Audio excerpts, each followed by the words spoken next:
Tiga pengamen di kota Bekasi, Jawa Barat nekat membakar pagar rumah warga. Aksi mereka terekam CCTV dan diduga karena tidak diberi uang oleh pemilik rumah.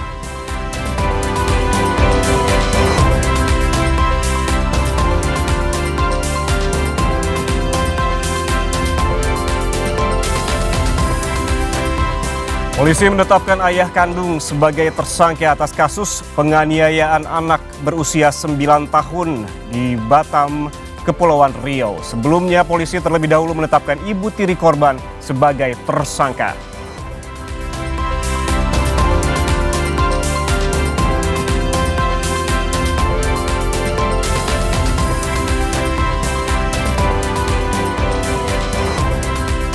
Minyak goreng merek Minyak Kita berbau solar ditemukan di 2 kecamatan di Kabupaten Klaten, Jawa Tengah.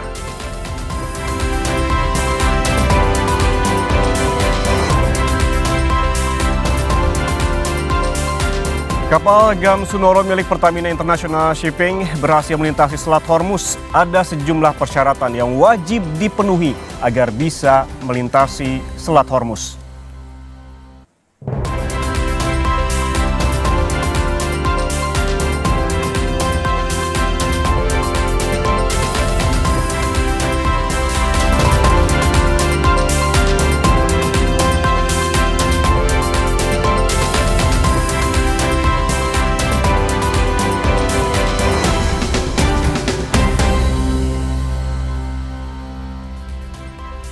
Halo, selamat pagi, apa kabar saudara? Senang sekali Sapa Indonesia Pagi menyapa dari Studio 1 Menara Kompas, saudara, bersama saya Brema Natinaya. Dan saya Ian Rahman. Tentunya banyak sekali informasi yang akan dihadirkan di Sapa Indonesia Pagi hari ini. Tadi sudah ada sejumlah informasi utama, begitu yang tak lupa juga disampaikan ataupun akan dihadirkan di Sapa Indonesia Pagi hari ini soal lagi-lagi kelas menengah yang terhimpit oleh banyak sekali himpitan dan juga tekanan ekonomi begitu. Salah satunya tadi yang akan diangkat adalah terkait dengan kenaikan harga BBM non subsidi, ada juga kenaikan BI rate yang ujung-ujungnya begitu ke cicilan KPR gitu. Ada KPR?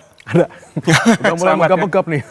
Aduh. Nah, itu mulai dirasakan oleh warga yang memang meminjam uang dan juga ada skema cicilan juga KPR, membeli rumah melalui skema KPR yang sudah mulai merasakan begitu. Ada beberapa taktik dan juga strategi yang perlu dilakukan, salah satunya mengurangi pengeluaran yang sangat ketat begitu. Sekarang mulai catat-catat deh, pengeluaran yang kecil-kecil dicatat, apalagi pengeluaran yang besar begitu ya, sehingga nantinya tidak kaget gitu ketika skema cicilan KPR ini ada yang sudah naik, ada juga yang masih menunggu kenaikan gitu, tergantung banknya.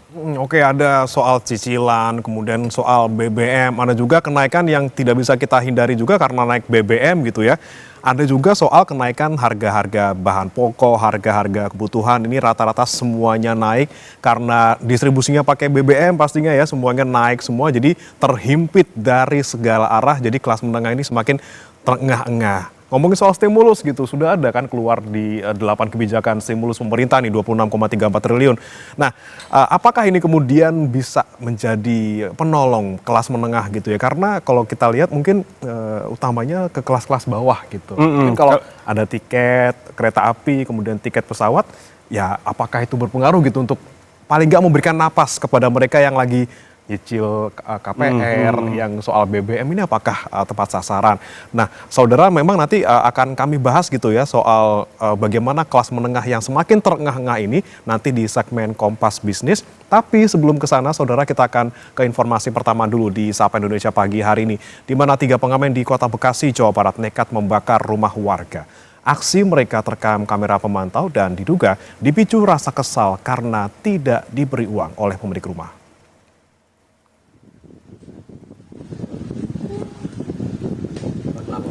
Rekaman CCTV di Jalan Haji Mean, Jati Waringin, Pondok Gede merekam aksi 3 pengamen yang datang mengamen ke rumah korban. Tak lama kemudian salah satu pelaku menyalakan korek api dan membakar pagar rumah. Api sempat membesar namun berhasil dipadamkan pemilik rumah setelah diperingatkan oleh warga yang melintas.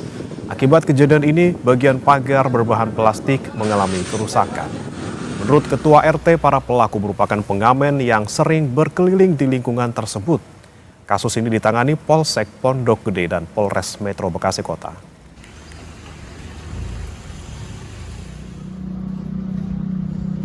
Saya pulang tuh udah rame di rumah. Iya.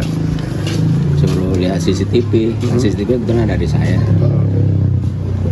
Terus pasti chat-chatnya. Ternyata ya mulut itu ya ngamen yang ada dari sana, dari arah timur. Dia sering ngamen di sini. Dia sering lewat. Sering lewat. Iya. Itu dia bakarnya pakai apa, Pak RT?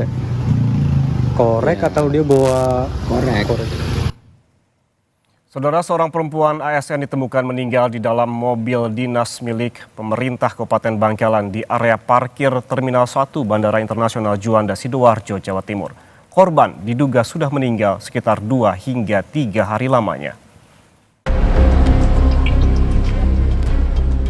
Rabu 24 Juni, pengemudi taksi online melihat ada cairan yang keluar dari mobil dinas milik pemerintah Kabupaten Bangkalan di parkiran Terminal 1 Bandara Internasional Juanda Sidoarjo, Jawa Timur. Saat didatangi, terlihat seorang perempuan di dalam mobil dalam kondisi tak bergerak.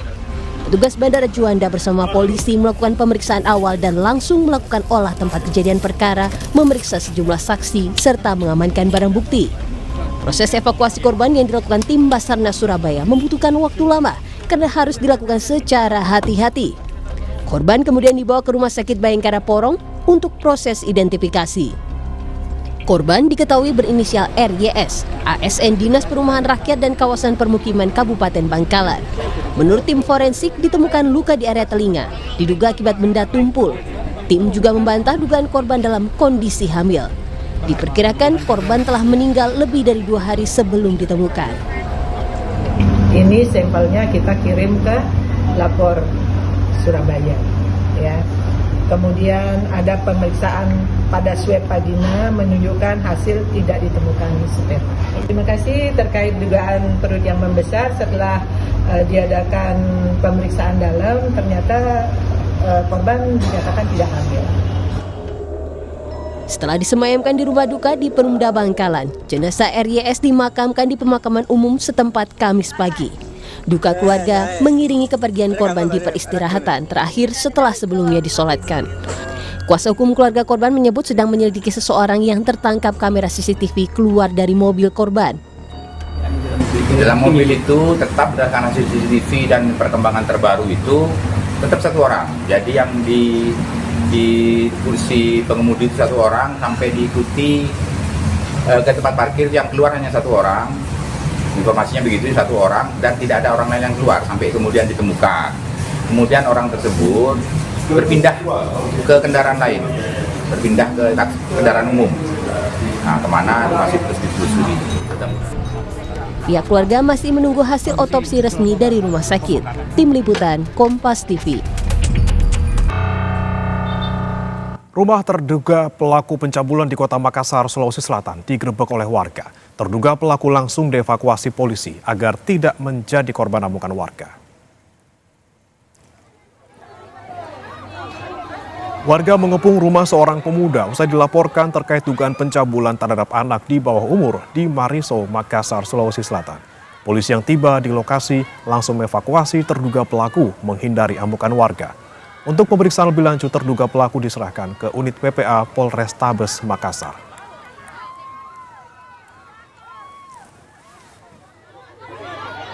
Terlapor pencabulan itu mau didatangi oleh masyarakat dan keluarga korban. Jadi kami Polsek mendatangi lokasi, kami berhasil mengamankan terlapor, kami bawa ke Polsek yang selanjutnya diserahkan ke Polrestabes Makassar. Informasi selanjutnya datang dari Polsek Sagulung, Kota Batam yang menetapkan ayah kandung korban inisial RL sebagai tersangka atas kasus penganiayaan anak 9 tahun. Sebelumnya, penyidik terlebih dahulu menetapkan ibu tiri korban sebagai tersangka. Setelah ibu tiri korban jadi tersangka, penyidik Polsek Sagulung, Kota Batam, Kepulauan Riau menetapkan ayah kandung korban sebagai tersangka. Keduanya diduga menganiaya bocah perempuan 9 tahun yang merupakan anak kandungnya sendiri. Penetapan tersangka berdasarkan gelar perkara dan menemukan bukti keterlibatan ayah kandung korban. Motifnya, korban yang merupakan anak berkebutuhan khusus ini menjadi pelampiasan kekesalan kedua tersangka bila memiliki masalah kehidupan.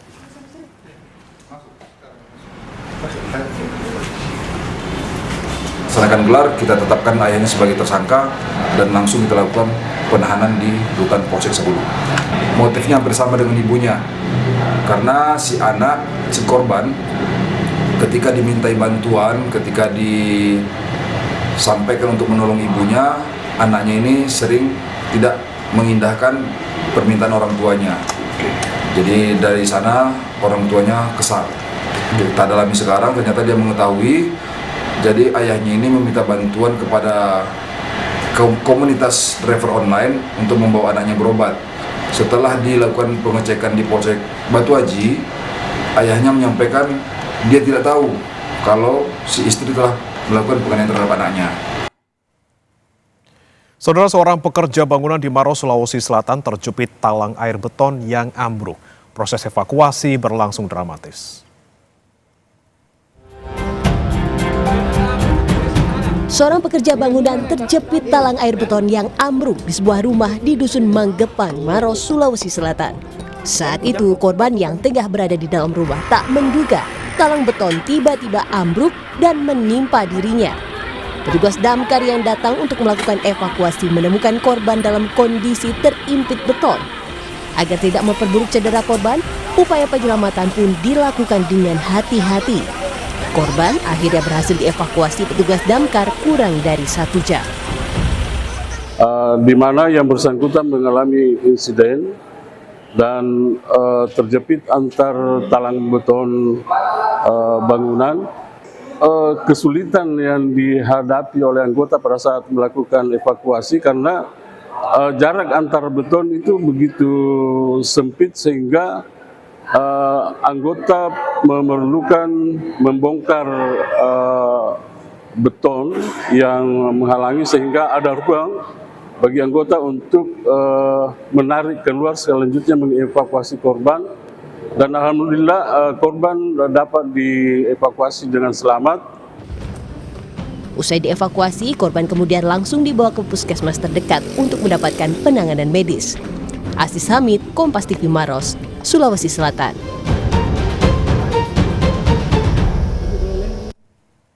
Kita beralih ke informasi lainnya, Saudara. PT Pertamina International Shipping mengungkapkan kapal Gamsunoro milik Pertamina International Shipping berhasil melintasi Selat Hormuz. Namun demikian, ada sejumlah persyaratan yang wajib dipenuhi agar bisa melintasi Selat Hormuz. Hal ini diungkapkan oleh PJS Korporat Sekretari Pertamina International Shipping, Vega Pita, yang merespons kapal Gamsunoro yang baru saja melintasi Selat Hormuz. Menurutnya, sebelum melintas, kapal Gamsunoro telah melewati risk assessment atau penilaian risiko terlebih dahulu. Selain itu, kapal Gamsunoro wajib memenuhi sejumlah persyaratan termasuk kesiapan asuransi, kesiapan teknis dan operasional, hingga kesiapan kru dan keamanan. Betul, kapal milik PIS yaitu Gamsunoro telah berhasil melewati Selat Hormuz keluar dari Teluk Arab kemarin hari Rabu 24 Juni 2026 pukul 20 waktu Indonesia Barat.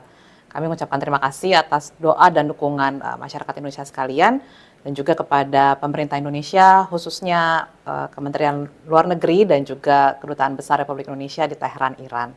Memang ada banyak persyaratan ya, bahkan ada puluhan persyaratan yang harus dipenuhi sebelum kapal diputuskan untuk dapat beranjak dari Teluk Arab, mulai dari kesiapan asuransi, kesiapan teknis dan operasional, kesiapan kru dan juga keamanan pada umumnya. Sejumlah kapal di Selat Hormuz mulai bergerak setelah Selat Hormuz sempat ditutup Iran. Sebelumnya PBB meminta sejumlah kapal yang terdampar dipindahkan usai Selat Hormuz dibuka. Rencana evakuasi kapal dan 11.000 awak kapal yang terdampar dilakukan bekerja sama dengan Iran, Oman, semua negara pesisir lainnya di kawasan itu. Ini dilakukan agar jalur vital untuk pasokan energi global yang telah diblokir Iran setelah Amerika Serikat dan Israel melancarkan perang pada 28 Februari kembali normal. Sebelumnya Amerika Serikat menyatakan bahwa para negosiator telah membahas mekanisme untuk memastikan selat tersebut tetap terbuka.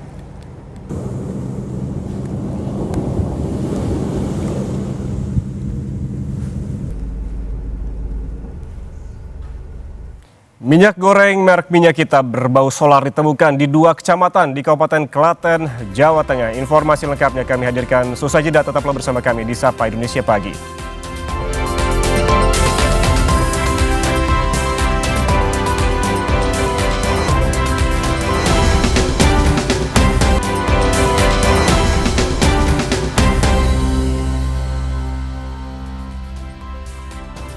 Kembali di Sapa Indonesia Pagi, Saudara. Sekelompok remaja yang diduga gangster terlihat menyusuri permukiman padat penduduk di kawasan Sawah Besar, Jakarta Pusat. Tak hanya membawa senjata tajam, mereka juga terlihat membawa wadah yang diduga berisi cairan kimia berbahaya.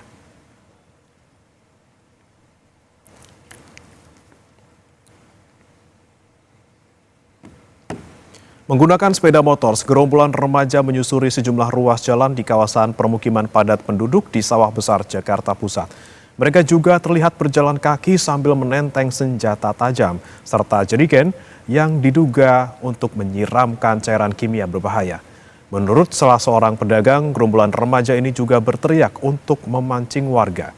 Mereka kemudian bubar karena ada patroli polisi.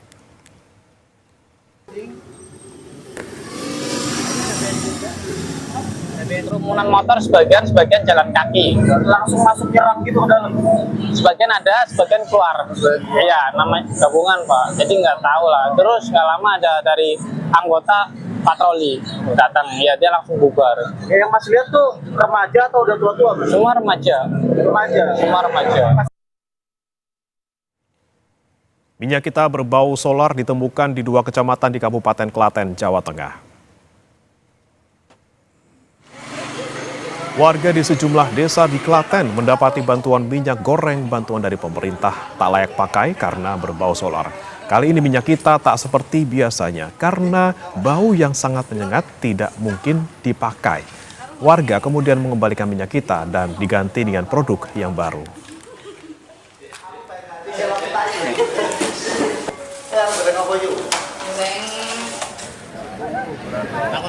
Menteri Perdagangan Budi Santoso menanggapi keluhan warga terkait Minyak Kita berbau solar. Ia menegaskan izin perusahaan produsen Minyak Kita bisa dicabut jika ditemukan pelanggaran. Budi mengaku dari pihak produsen saat ini telah menarik seluruh produk dan sedang dilakukan investigasi untuk memastikan penyebab Minyak Kita berbau solar.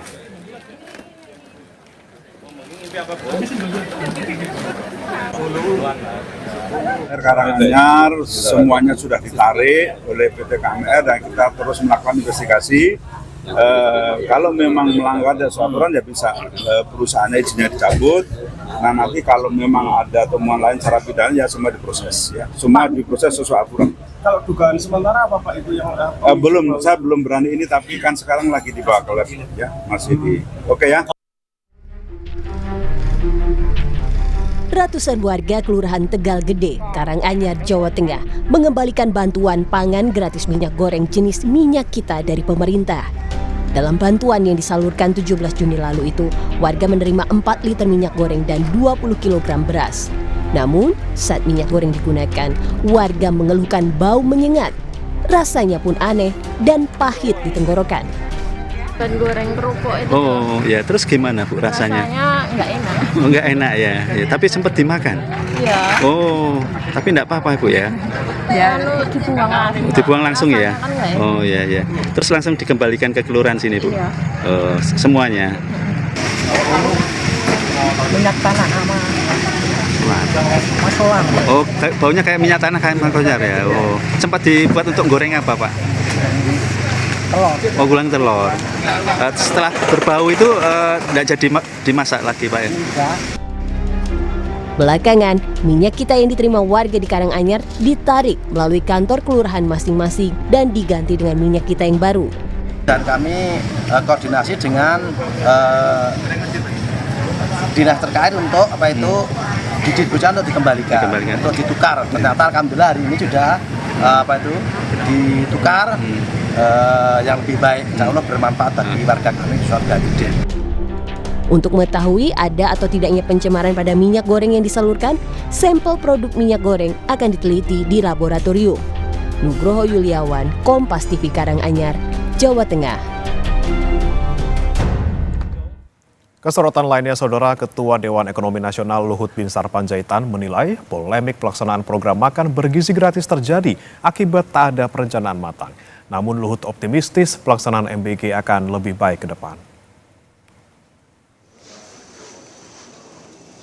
Luhut mengungkapkan Dewan Ekonomi Nasional baru saja menggelar rapat bersama tim BGN untuk memberikan masukan terkait pelaksanaan program MBG. Menurutnya sejumlah kendala yang muncul saat ini seharusnya dapat diantisipasi apabila perencanaan dan kajian dilakukan lebih matang sejak awal, terutama untuk wilayah tertinggal, terdepan, dan terluar atau 3T.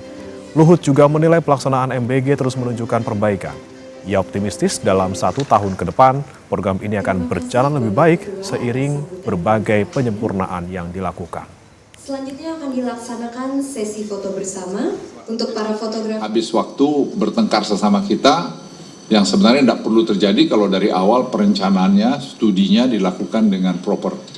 Jadi masalah kita adalah ide-ide besar Presiden tidak kita siapkan perencanaannya yang matang. Itu salah kita semua lah.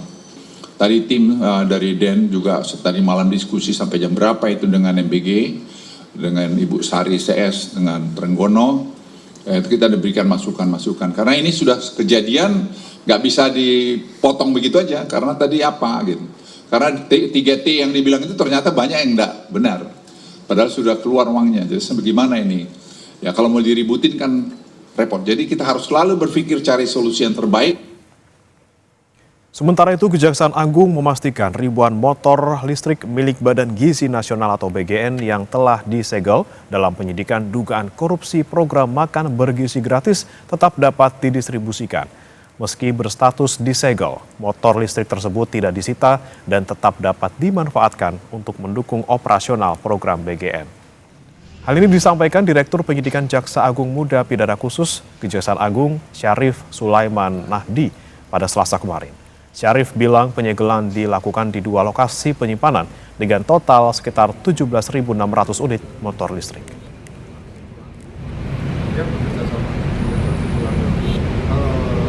Sepeda motor ini tidak kami lakukan penyitaan sebagai barang bukti. Kami hanya melakukan penyegelan untuk mengawasi pergerakan dari sepeda motor itu, karena sepeda motor itu sudah dibayar lunas oleh negara. Nanti penggunaannya kami serahkan kepada BGN. Dan kami akan berkoordinasi dengan BGN, penggunaannya untuk apa, pengeluarannya dari gudang nanti akan kami fasilitasi.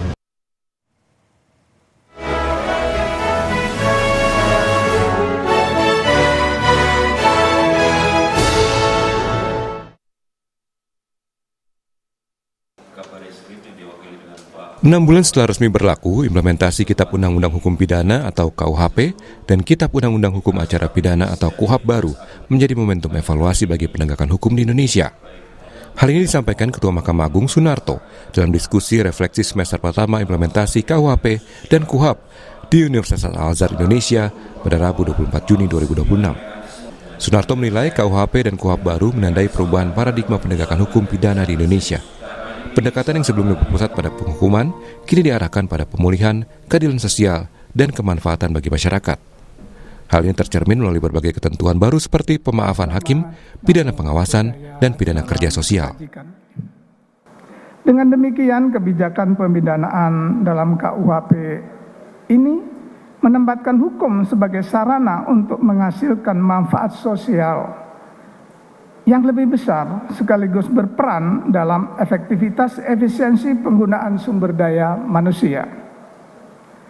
Reorientasi ini kiranya sejalan dengan perspektif Economic Analysis of Law yang diperkenalkan oleh Richard Posner pada tahun 1973. Richard Posner berpendapat bahwa hukum tidak semata-mata berfungsi sebagai seperangkat norma yang mengatur perilaku masyarakat, melainkan juga sebagai instrumen economic tools yang dirancang untuk memaksimalkan kesejahteraan sosial. Dalam diskusi tersebut, Ketua Kamar Pidana Mahkamah Agung Prim Haryadi menyampaikan berbagai langkah yang telah dilakukan Mahkamah Agung selama masa transisi implementasi KUHP dan KUHAP baru. Mahkamah Agung telah menerbitkan 2 surat edaran Mahkamah Agung atau SEMA untuk memberikan pedoman penerapan KUHP dan KUHAP baru termasuk pengaturan masa transisi dan tata cara pengajuan kasasi dalam perkara pidana.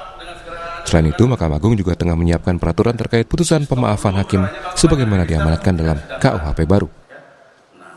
Oleh karenanya, kita tidak bisa berpanjang lebar mencari permasalahan-permasalahan saja. Yang perlu kita cari saat ini adalah solusinya. Bagaimana kita bisa melaksanakan ketentuan yang sudah disahkan, yang sudah diundangkan oleh lembaga negara, oleh pemerintah bersama DPR. Selain diskusi, Mahkamah Agung dan Kejaksaan Agung juga saling menyerahkan tanda mata sebagai simbol komitmen bersama dalam penegakan hukum di Indonesia. Pada kesempatan yang sama, Kejaksaan Agung meluncurkan buku penegakan hukum pidana dengan hati nurani yang diharapkan menjadi pedoman dalam mendorong penegakan hukum yang adil dan humanis. Meski demikian, Ketua Mahkamah Agung mengakui masih terdapat sejumlah catatan dan ruang penyempurnaan dalam implementasi KUHP dan KUHP baru. Pembaruan hukum pidana memerlukan kesiapan seluruh penegak hukum agar tujuan mewujudkan sistem peradilan yang efektif, humanis, dan keadilan dapat tercapai. Tim Liputan, Kompas TV. Yang berada di atas panggung.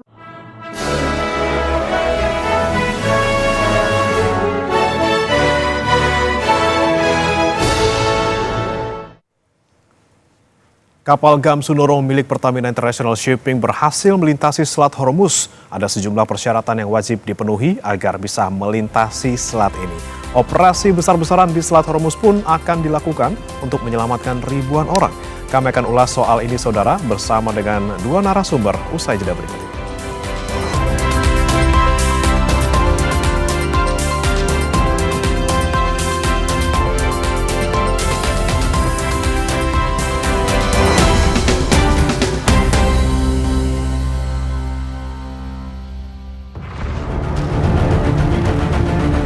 Kapal Gamsunoro milik Pertamina International Shipping akhirnya berhasil melintasi Selat Hormuz. Kapal bisa keluar dari Hormuz menyusul penandatanganan nota kesepahaman Amerika-Iran pada 17 Juni lalu, di mana salah satu poinnya adalah membuka kembali Selat Hormuz sebagai jalur vital pasokan energi global. Meski begitu, bukan perkara mudah untuk melintasi Hormuz. Ada sejumlah persyaratan yang harus dipenuhi, mulai dari kesiapan asuransi, kesiapan teknis dan operasional, hingga kesiapan kru dan keamanan. Kapal milik PIS yaitu Gamsunoro telah berhasil melewati Selat Hormuz keluar dari Teluk Arab kemarin hari Rabu 24 Juni 2026 pukul 20 waktu Indonesia Barat.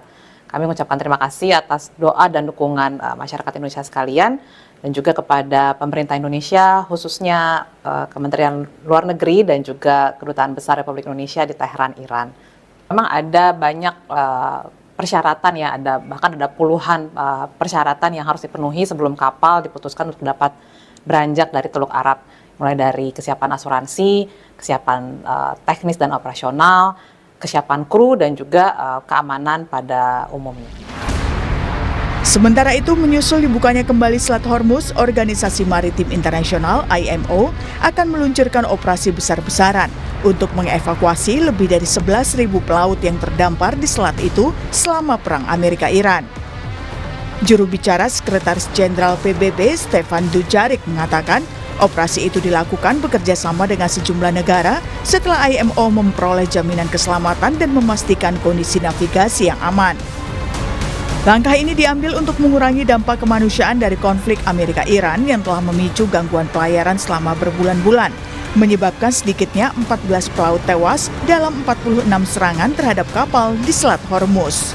And also want to flag an initiative on the Strait of Hormuz from our colleagues at the International Maritime Organization, who tell us they will be beginning implementing an evacuation plan for more than 11,000 seafarers who remain stranded in the region.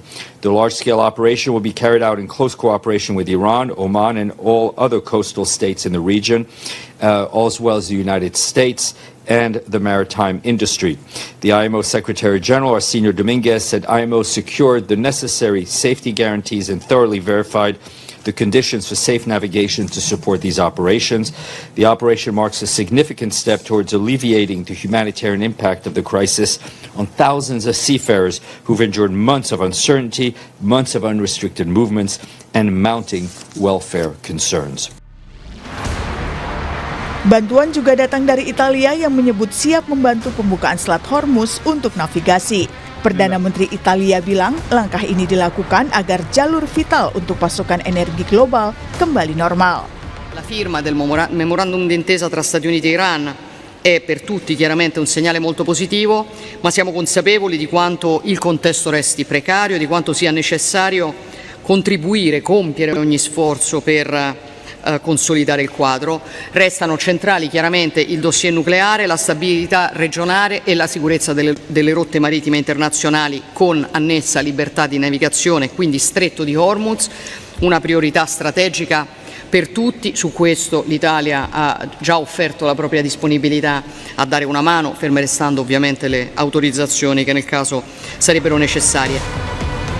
Sejak Perang Amerika-Iran pada Februari lalu, Selat Hormuz yang dikuasai Iran ditutup, yang mengakibatkan kapal-kapal pengangkut minyak tertahan.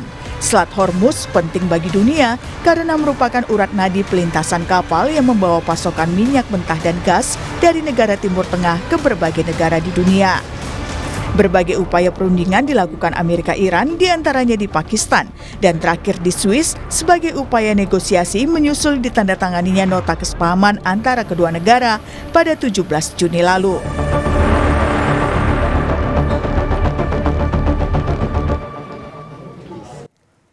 Kapal Gamsunoro milik Pertamina International Shipping akhirnya berhasil melintasi Selat Hormuz menyusul dibukanya kembali selat itu. Organisasi Maritim Internasional IMO juga meluncurkan operasi besar-besaran untuk mengevakuasi lebih dari 11.000 pelaut yang terdampar di selat itu selama perang Amerika Serikat dan juga Iran. Kita akan bahas soal ini bersama dengan dua narasumber yang sudah hadir dalam sambungan daring. Ada pengamat Timur Tengah Faisal Assegaf dan pakar hubungan internasional Presiden University Teuku Reza Shah. Selamat pagi Mas Faisal, Pak Reza. Selamat pagi Mas Bremana, selamat pagi Pak Reza. Ya, sehat-sehat selalu Pak Reza dan juga Mas Faisal. Saya mau ke Mas Faisal terlebih dahulu. Kita bersyukur kapal kita sudah bisa lolos dari Selat Hormuz. Kemudian upaya evakuasi juga sedang dilakukan secara besar-besaran di sana. Melihat kondisi Selat Hormuz seperti ini yang mungkin masih ada ranjau laut di sana gitu Mas Faisal. Bagaimana Anda melihatnya? Apakah masih bisa aman secara full gitu untuk bisa dilakukan evakuasi besar-besaran? Ya, kalau kita bicara masalah normalnya kembali lalu lintas Selat Hormuz sebenarnya masih terlalu jauh ya. Karena memang kemarin itu sehari setelah Oman bersama IMO, Organisasi Maritim Internasional yang merupakan bagian dari PBB, itu meluncurkan jalur alternatif untuk mengevakuasi sekitar 600 sampai 700 kapal. Baik kapal tanker, terus kapal tunda ataupun yang lainnya, kapal dagang, kapal kargo. Itu ada sekitar 11.000 awak kapalnya itu melalui jalur yang di Oman dekat semenanjung Masandam. Nah, sedangkan jalur tengah itu memang sudah dikonfirmasi oleh Iran yang mereka memang sudah memasang ranjau. Nah, Garda Revolusi Islam Iran kemarin sudah mengancam kalau misalkan Oman bersama IMO atau Organisasi Maritim Internasional tetap melanjutkan jalur alternatif yang ada di dekat lepas pantai Oman.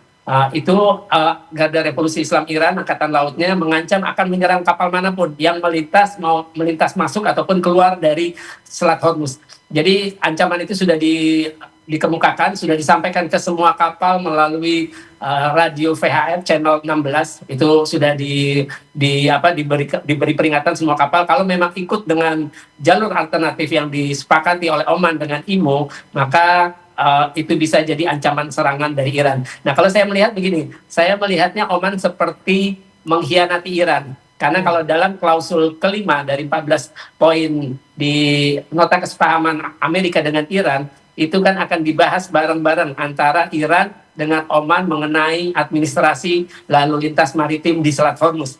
Nah, ternyata Oman sudah mengambil langkah sepihak dengan IMO untuk membuka jalur alternatif. Makanya Garda Revolusi Islam Iran marah dan mengancam akan menyerang kapal manapun yang memakai jalur alternatif itu. Tapi kemarin tanggal 24 ketika pembukaan jalur alternatif melalui Oman dekat semenanjung Masandam, itu sudah ada 62 menurut Kepler, lembaga riset lalu lintas maritim.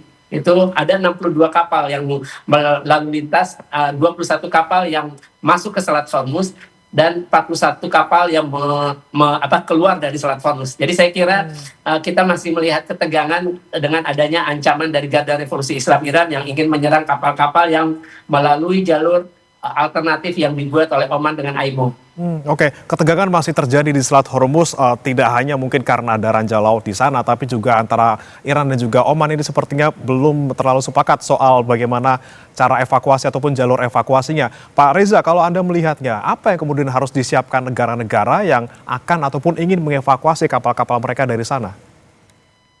Saya perhatikan ada masalah besar ya.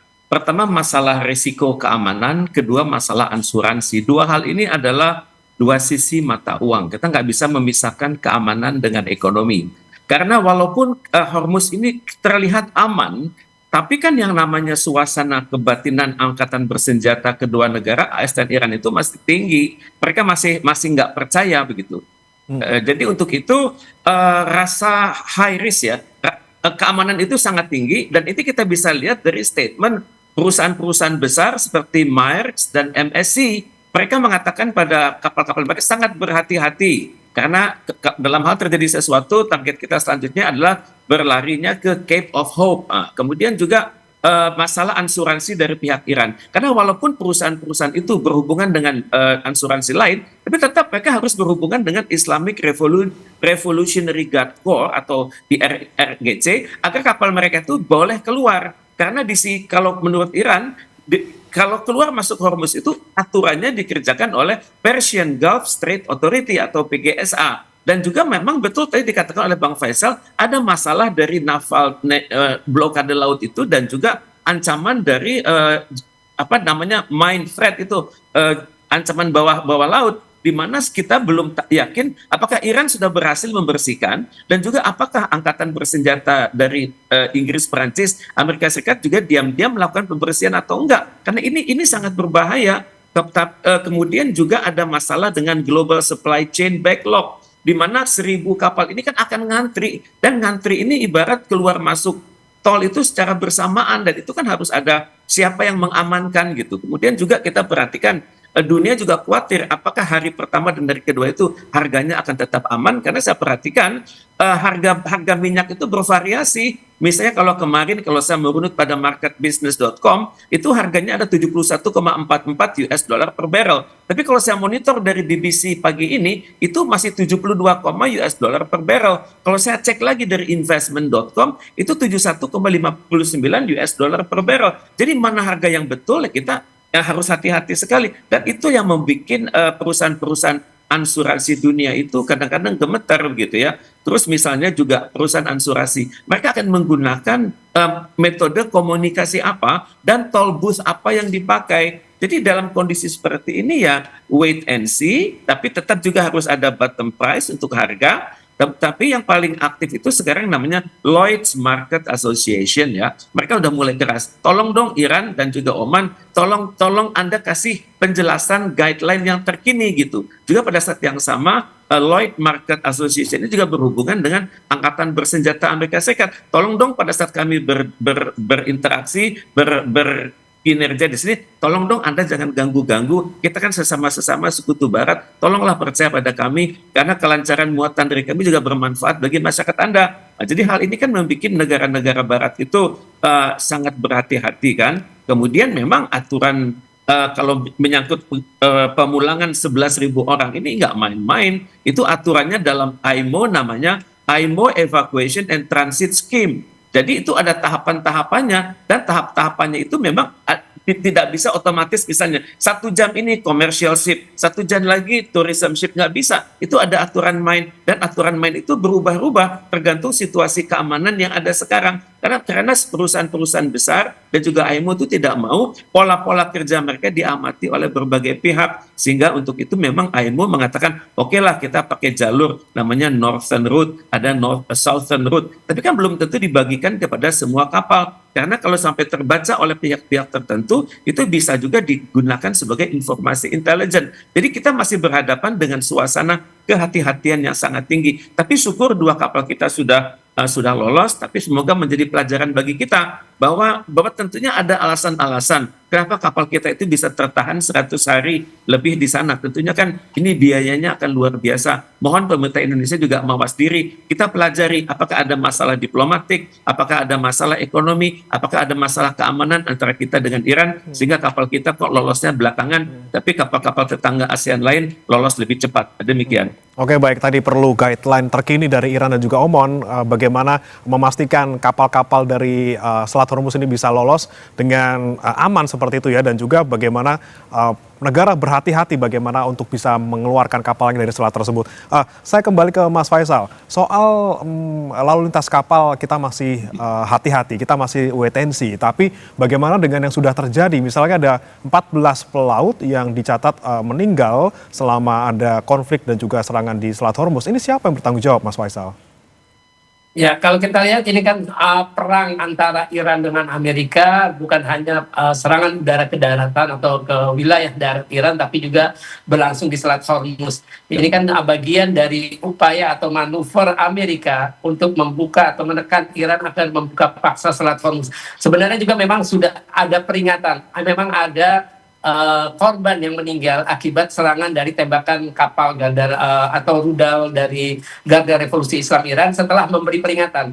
Karena kan memang Selat Hormuz ini dibagi 3 sekarang. Kalau kita lihat perkembangan antara Oman dengan AIMO di bagian selatan, terus di bagian utara itu yang dikuasai atau di dekat perairan Iran, yaitu melalui pulau perairan di dekat Pulau Qism. Terus juga Pulau Hormuz di situ, satu lagi kalau tidak salah Pulau Larik atau saya lupa di situ. Sedangkan di tengah-tengah sudah dikasih ranjau oleh Iran. Nah, Iran memang sudah menetapkan sejak perang berlangsung buka tutup dalam keadaan terbuka, semua kapal harus melintasi rute yang ditetapkan oleh Iran. Jadi tidak di tengah tapi lebih dekat ke Pulau Hormuz, dekat daerah Bandar Abbas. Nah, itu pertama ya mereka harus minta izin. Nah, dalam klausul 60 hari ini sebenarnya mereka bebas biaya, tapi harus mengikuti rute yang sudah ditetapkan Iran, bukan rute yang ditetapkan oleh AIMO ataupun Oman bersama Oman, tapi harus mengikuti itu. Nah, ketika perang terjadi, Iran sudah menetapkan rute itu sejak lama di tengah-tengah perang terjadi. Nah, makanya ada kapal-kapal yang menjadi korban tembakan dari Iran atau dihantam oleh peluru kendali Iran karena tidak mau mengikuti aturan yang ditetapkan oleh Iran, yaitu yang sebelum ada nota kesepahaman mereka harus minta izin, yang kedua harus bayar bea lintas di muka. Jadi kalau ditanya siapa yang bertanggung jawab, ya pertama kapal-kapal itu bisa jadi salah sendiri karena mereka tidak mau mengikuti aturan yang ditetapkan oleh Iran. Karena Iran sebenarnya juga tidak pernah mau menetapkan aturan itu sebelum ada perang. Jadi kalau kita kembali ke akar persoalannya, yang menjadi penyebab dari semua kekacauan ini, baik di Selat Hormuz, terus kemudian efeknya kemana-mana, harga minyak mentah dunia naik, kemudian BBM di berbagai negara juga naik, BBM maupun harga gas, itu penyebabnya adalah agresi yang dilakukan oleh Amerika dan Israel pada 28 Februari. Jadi kalau ditanya penyebab utama, siapa yang salah? Ya agresi Amerika dengan Israel ke Iran pada 28 Februari. Oke, baik. Kalau itu kan menurut aturan dari Iran gitu, Mas Faisal. Saya mau ke Pak Reza. Kalau secara internasional sebenarnya aturannya seperti apa kalau kita melihat ada korban yang jatuh di Selat Hormuz, ada 14 orang paling tidak di sana. Siapa yang bertanggung jawab kalau dari aturan internasional, Pak? Ya, dalam hal itu kan tentunya aturan internasional akan melihat kejadiannya di mana. Kalau kejadiannya di dalam Iran, tentunya akan dicek juga apakah ini akibat misalnya accidental detonation, kapal itu sendiri yang bikin masalah, atau mereka tidak mengerti aturan yang dibuat oleh IRGC. Untuk itu kan aturannya adalah cek asal-usulnya. Dunia tidak bisa dengan cepat mengatakan salah satu pihak bersalah sebelum dilakukan cek. Karena dalam keadaan perang sekarang banyak sekali false flag. Seolah-olah dilakukan oleh suatu pihak, ternyata dilakukan oleh pihak lain. Ini sudah kejadian di berbagai instalasi minyak. Dan kalau kejadiannya di luar, ini berlaku adalah hukum internasional. IMO bertanggung jawab, misalnya IMO akan bertanya, apakah ini akibat senggolan? Kemudian yang kedua adalah akibat pembuangan limbah. Kemudian apakah akibat kesalahan memahami instruksi? Saya pikir tidak mudah menunjuk siapa yang salah sebelum mereka melakukan penelitian mendalam. Dan untuk itu memang ada aturan-aturan internasional, United Nations Convention on the Law of the Sea. Ini adalah institusi yang paling berwenang untuk mengatur siapa bagaimana berbuat apa. Tapi kalau dalam situasi perang seperti ini, semua akan mendengar apa kata Iran karena mereka sadar kalau mereka melanggar aturan-aturan yang dibuat oleh IRGC, maka sanksinya akan sangat berat, tembak di tempat. Demikian. Seharusnya ada konsekuensi dan mereka sudah sadar itu ya soal apa yang mereka lakukan di Iran. Pak Reza, kalau kita kembali tadi soal Selat Hormuz yang saat ini mungkin tidak bisa kita katakan 100% aman, masih diliputi kewaspadaan, kehati-hatian. Terkait dengan hal tersebut Pak, apakah kemudian harga minyak yang tadi mungkin beberapa angkanya berbeda gitu ya, berdasarkan siapa beda harganya, tapi untuk efeknya ke Indonesia, kira-kira akan juga berdampak tidak pada penurunan BBM kita dan mungkin berapa lama efeknya bisa kita rasakan? Saya nggak berani jawab soal ini ya, karena Kementerian ESDM punya jawaban yang fix. Karena harga minyak itu kan berubah. Harga minyak yang diteken kemarin itu berubah dengan harga pada saat minyak itu jalan, dan pada saat minyak itu tiba di Indonesia, itu kan ada proses lagi, harga biaya sandar lah, biaya asuransi lah. Kemudian pada saat yang sama, apakah kita akan kita jangan mudah terjebak dengan harga yang ditetapkan oleh pihak lain, karena ada harga yang sudah dikontrak dibuat dari hari tertentu dan untuk ketibaan di Indonesia. Tapi bagaimanapun yang lebih baik sebenarnya adalah jangan pernah kita tergantung pada satu sumber. Memang betul Hormuz itu penting, tapi pada saat yang sama kita juga harus berpikir kita sudah merancang impor langsung dari Rusia, betul. Kita sudah impor langsung dari negara-negara Afrika yang lain, betul. Kemudian pada saat yang sama juga kita harus berpikir bagaimana energi alternatif dari Indonesia, karena kalau kita mempercayakan impor pada satu sumber itu bunuh diri begitu. Kalau terjadi sesuatu dengan mereka, kita ibaratnya menggadaikan kedaulatan kita pada satu kasus yang terjadi di luar Indonesia. Jadi untuk itu mohon kita semua melakukan diversifikasi energi. Kita tidak tergantung lagi pada, oke kita tergantung pada minyak, tapi tolong ke depannya Indonesia mengandalkan nuklir, ke depan Indonesia mengandalkan geothermal, ke depan Indonesia mengandalkan energi matahari, ke depan Indonesia mengandalkan energi angin. Jadi semua item yang masuk green energy hendaknya kita siapkan dengan sungguh-sungguh. Dan untuk itu manusia-manusia Indonesia, tepatnya yang berada pada usia muda, yang masuk dalam kategori demographic bonus, mohon dari sekarang belajar energi dengan sungguh-sungguh, terutama sekali STEM, Science, Technology, Engineering, dan Mechatronics, dan bahasa asing, sehingga mereka bisa menjadi aktor-aktor internasional yang berkualitas, karena mereka akan jadi tanggung jawab kita di masa depan. Indonesia harus cari alternatif sumber lain, dan juga bagaimana alternatif energi yang lainnya selain minyak gitu ya, karena tidak serta-merta apa yang terjadi di Hormuz sekarang bisa berpengaruh langsung terhadap harga minyak kita. Saya ke Mas Faisal. Mas Faisal, ini soal gencatan senjata dan juga kesepakatan sementara ini berlaku selama 60 hari ke depan. Iran sudah setuju untuk tidak memberikan tarif untuk lewat Selat Hormuz asalkan lewat jalur yang dia tentukan. Tapi nextnya seperti apa Mas Faisal? Karena Amerika Serikat tetap ngotot tidak mau kalau nanti ada tarif yang ditarik di Selat Hormuz. Sementara Iran kemungkinan akan membahas ini bersama Iran soal pengenaan tarif ini.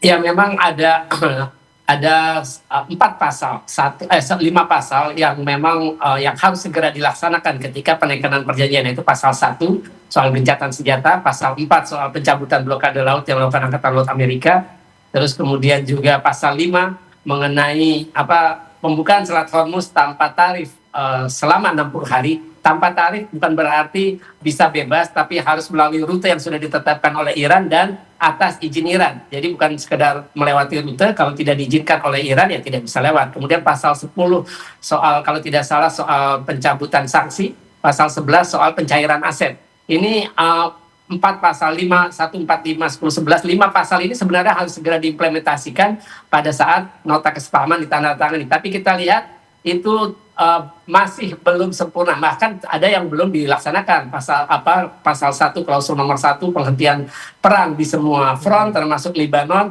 itu juga tidak segera dilaksanakan oleh Amerika sebagai penandatangan nota kesepahaman karena tidak mampu mengendalikan. Kemudian juga soal Selat Hormuz tadi, ternyata IMO dengan Oman bermain sendiri tanpa melibatkan Iran, dan itu Garda Revolusi Islam sudah marah dan mengancam. Terus juga soal pencairan aset dana itu juga belum dilakukan.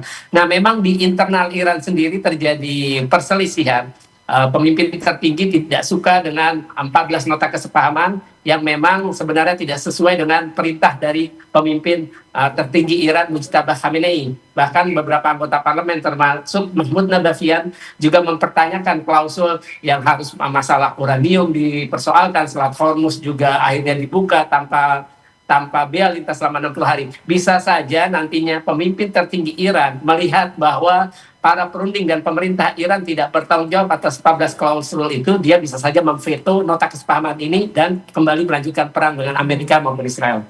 Oke, nah kalau menurut Pak Reza seperti apa? Apakah tadi seperti Mas Faisal kemungkinan bisa tercetus kembali perang? Walaupun misalnya 14 poin-poin ini sepertinya banyak sekali yang menguntungkan Iran, tapi kemudian banyak juga yang kemudian tidak dilakukan secara dilakukan secara tepat gitu, ataupun masih banyak yang menyelenceng-pelenceng. Anda melihatnya seperti apa ke depannya? Apakah kemudian bisa menuju ke kesepakatan final atau justru tadi bisa balik lagi ke perang? Ini kan yang dikhawatirkan oleh dunia kan, terjadi perang lebih lanjut kan. Tapi kalau saya perhatikan dari Iran, kalau tadi kita menyimak penjelasan dari Bang Faisal, itu memang terjadi ketidaksesuaian antara ide dari pimpinan tertinggi dengan para eksekutor di lapangan kan. Memang coba kita, kalau saya menempatkan diri pada posisi mereka yang berdialog di lapangan, tentunya dalam bayangan mereka sudah memiliki mandat sepenuhnya. Karena yang dikirim oleh Iran itu kelas-kelas berat itu ketua DPR dan menteri luar negeri, dan mereka kalau berjalan itu kewibawaannya tinggi. Jadi tentunya saya pikir pihak Iran juga berpikir bahwa kalau bukan dua orang ini yang kita kirimkan, belum tentu mereka memiliki wakil yang lebih baik lagi. Dan untuk itu saya pikir memang dalam diplomasi gejolak itu biasa kan. Tapi sementara Iran sudah unggul mutlak dari 14 items tersebut. Berbagai kalangan di dalam negeri Amerika Serikat mengatakan Iran sudah mendapatkan hal-hal yang tidak mereka dapatkan sebelumnya. Mereka sebelumnya ingin sekali duitnya kembali, sekarang sudah kembali. Kemudian sekarang kita juga, sebelumnya Iran juga sudah mendesak agar basis militer Amerika Serikat dibekukan, sudah dibekukan. Jadi menurut pandangan Amerika Serikat, Iran sudah mendapatkan apa yang mereka inginkan diam-diam, tapi sulit mereka nyatakan. Jadi sekarang Iran sudah menang. Cuma nanti kalau kembali ke depan, memang tergantung bagaimana para eksekutor di lapangan ini, para anggota ketua DPR dan Menteri Luar Negeri ini berkomunikasi kembali dengan Ayatullah. Karena bagaimanapun Ayatullah, kita harus mengerti lah. Ayatullah itu sangat kaya pada level filosofis, betul. Pada level idealisme dia sangat tinggi. Tapi kalau sudah berbicara realitas, tentunya semua kalangan Iran juga harus berpikir untuk semua yang maksimal, mana yang tetap bisa dipertahankan. Dan untuk itu saya pikir memang Ayatullah punya hak terakhir kan. Dia memang primus inter pares, dia memang yang paling tinggi, memang dia yang bisa membatalkan. Tapi bagaimanapun Ayatullah Iran juga kita perhatikan adalah mereka yang sudah yang terdidik secara religius sangat tinggi dan juga secara akademis sangat tinggi. Saya pikir Ayatullah juga akan mengerti bahwa dalam hal mencapai suatu kesepakatan abadi, sepanjang ada nilai-nilai Iran yang dimuliakan seperti kemuliaan Persia, kemudian bukti bahwa dia merupakan representasi Islam sedunia, dan dia satu-satunya kekuatan yang bisa melawan ide-ide dari Make America Great Again atau Make Israel Great Again ataupun Israel Raya. Saya pikir sepanjang hal-hal mendasar itu tetap ada pada Iran, tentunya kita bisa melihat secara prinsipil Iran tetap sesuai dengan idealisme, tapi pada saat masuk ke dalam level praktek, Iran juga realisme, tapi realisme yang sejalan dengan ide-ide idealisme tersebut. Demikian. Oke, baik. Mas Faisal, saya ke Anda terakhir. Dengan sikap Iran yang seperti itu, mungkin paling tidak selama 60 hari kesepakatan sementara ini berlangsung, bisakah kemudian tetap paling tidak saling serang lagi? Apalagi masih ada gangguan dalam tanda kutip dari Israel yang selalu menyatakan penolakan terhadap kesepakatan antara Amerika Serikat dan juga Iran. Seperti apa, Mas? Ya memang benar seperti Pak Reza. Secara teori Iran menang, tapi pada prakteknya itu tidak terjadi. kita lihat membebaskan itu. Kemudian ada pasal pertama yang paling krusial, hentikan perang di semua front pun itu tidak bisa dilaksanakan. Tidak bisa dijamin oleh Amerika karena tidak bisa mengendalikan Netanyahu atau memaksa Netanyahu untuk menarik pasukannya dari Lebanon Selatan. Saya kira ini salah satu pasal yang akan membuat perang kembali terjadi. Karena seperti dibilang oleh Mujtaba Khamenei dalam pernyataan tertulis terakhirnya menyikapi penandatanganan nota kesepahaman, dia bilang bahwa para perunding ini telah melanggar hukum agama atau hukum Tuhan karena tidak lagi memperhatikan kedaulatan maupun martabat bangsa Iran. Saya kira ini menjadi pesan yang sangat keras dari Mujtaba agar para perunding tetap pada sikap yang istilahnya ini kan Iran yang Amerika yang butuh negosiasi seperti kata Mujtaba. Jadi Iran harus memaksimalkan tuntutan. Ternyata tuntutan yang disampaikan Iran tergambar dari 14 klausul itu adalah tuntutan yang lembek dan tidak sesuai perintah dari Mujtaba. Dan ini bisa memicu perang kembali yang lebih besar kalau memang tidak ada pelaksanaan yang sempurna atau menyeluruh dan cepat dari 14 klausul itu.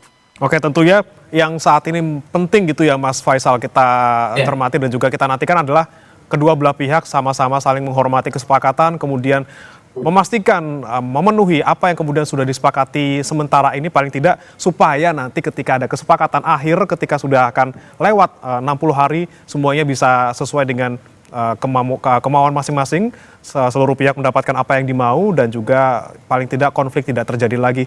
Terima kasih Mas Faisal Assegaf, pengamat Timur Tengah, dan juga Pak Teguh Reza Syah, pakar hubungan internasional Presiden University sudah bergabung di Sapa Indonesia Pagi. Selamat pagi Bapak-Bapak. Selamat pagi Mas Bremana, selamat pagi Pak Reza, terima kasih. Terima kasih Kompas, terima kasih Faisal.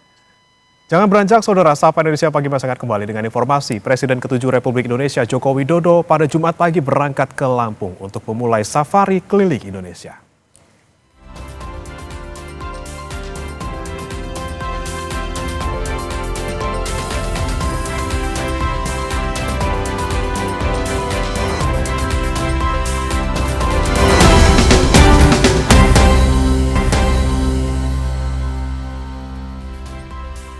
Terima kasih Anda masih bersama kami di Sapa Indonesia Pagi. Saudara, ada informasi Presiden ke-7 Republik Indonesia Joko Widodo Jumat pagi berangkat ke Lampung untuk memulai safari keliling Indonesia. Jokowi bilang ada sejumlah pesan yang akan disampaikannya khususnya kepada kader PSI. Tiba di Bandara Adi Sumarmo, Kabupaten Boyolali, Jawa Tengah, Jokowi didampingi ajudan dan pas pampres. Jokowi terlihat mengenakan kemeja dan topi dengan logo PSI. Jokowi bilang ada sejumlah hal yang akan disampaikannya khususnya kepada kader PSI di daerah. Di Lampung, Jokowi dijadwalkan akan bertemu dengan kader PSI. Selain itu, Jokowi juga akan mengikuti kirab budaya dan bertemu tokoh setempat. Lampung menjadi provinsi pertama yang dikunjungi Jokowi dalam safari keliling Indonesia.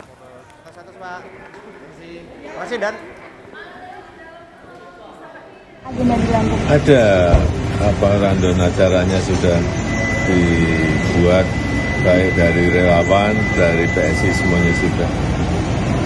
Mampir baik Ambas sebetulnya Pak sekolah padat. 3 hari ya Pak di Lampung? Iya, kalau untuk PSI saya ingin memberikan motivator, kemudian juga memberikan pesan-pesan pentingnya struktural di PSI ini segera komplit sehingga menjadi sebuah mesin politik yang baik. Kemudian juga membangkitkan kesadaran berpolitik masyarakat itu penting. Ya. Sementara itu, baliho bertuliskan "Selamat datang Pak Jokowi" terpasang di sejumlah jalan di pusat kota Bandar Lampung. Di Jalan Zainal Abidin Pagar Alam, Jalan Radin Intan, Jalan Raden Ajeng Kartini Bandar Lampung terpasang 4 baliho dengan gambar Jokowi. Dalam safari di Lampung pada Jumat 26 Juni hingga Minggu 28 Juni, Jokowi dijadwalkan menghadiri rakor PSI di Kabupaten Mesuji dan di Kabupaten Tulang Bawang. Jokowi juga akan dijadwalkan bertemu ketua adat sekaligus akan menerima pemberian gelar adat Lampung. Jokowi juga akan mengunjungi Museum Transmigrasi di Kabupaten Pesawaran dan mengunjungi pondok pesantren di Kabupaten Lampung Tengah.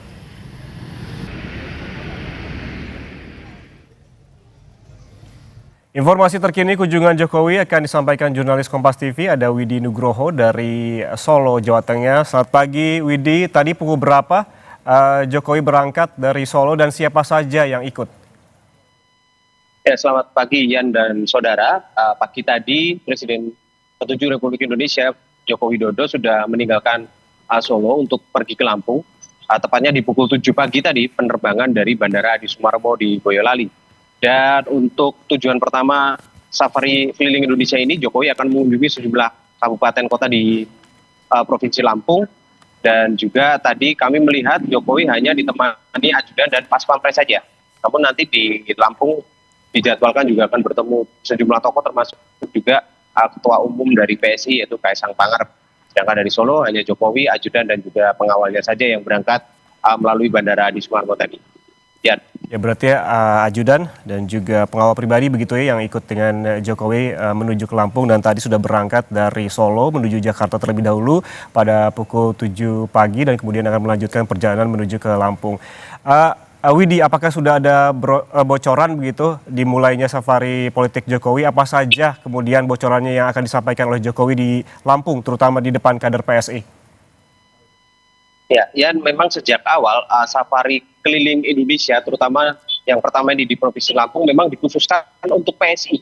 Seperti yang sudah disampaikan sejak awal dulu saat kami menggali informasi baik dari Jokowi maupun dari sejumlah relawan yang intens hadir di kediaman Jokowi untuk membahas masalah ini. Memang kehadiran Jokowi nanti akan lebih ke PSI. Bagaimana PSI ini bisa solid untuk 2029 nanti. Dan yang ingin disampaikan oleh Jokowi adalah bagaimana PSI harus memperkuat struktur partai mulai dari yang tingkat terbawah hingga ke pusat. Karena belajar dari pengalaman 2 kali pemilu, ini yang menjadi titik yang patut diperhatikan oleh PSI sendiri selaku partai politik yang terbilang baru.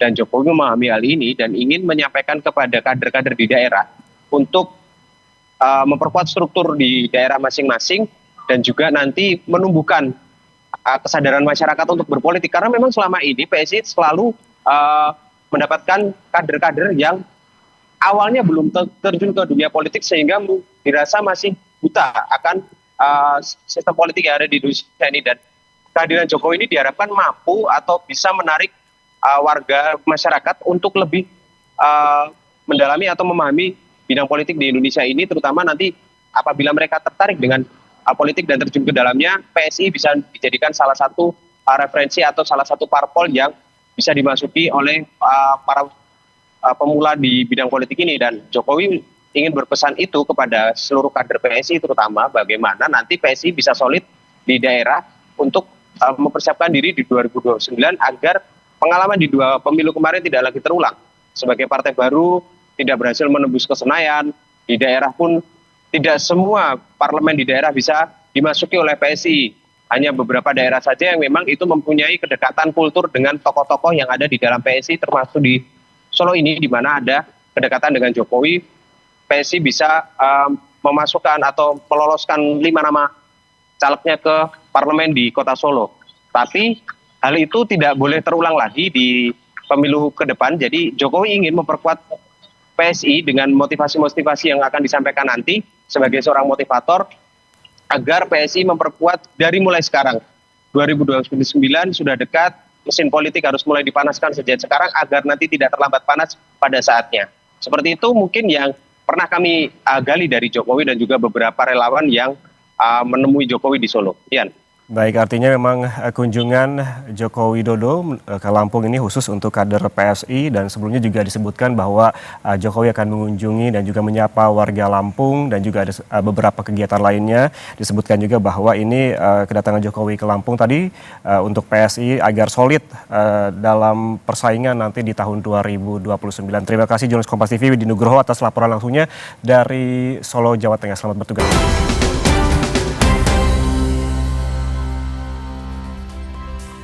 4 orang perempuan terpaksa berurusan dengan pihak Mapolsek Metro Mampang, Jakarta Selatan usai tertangkap mengedarkan narkoba jenis sabu. Atas perbuatannya, pelaku terancam hukuman seumur hidup.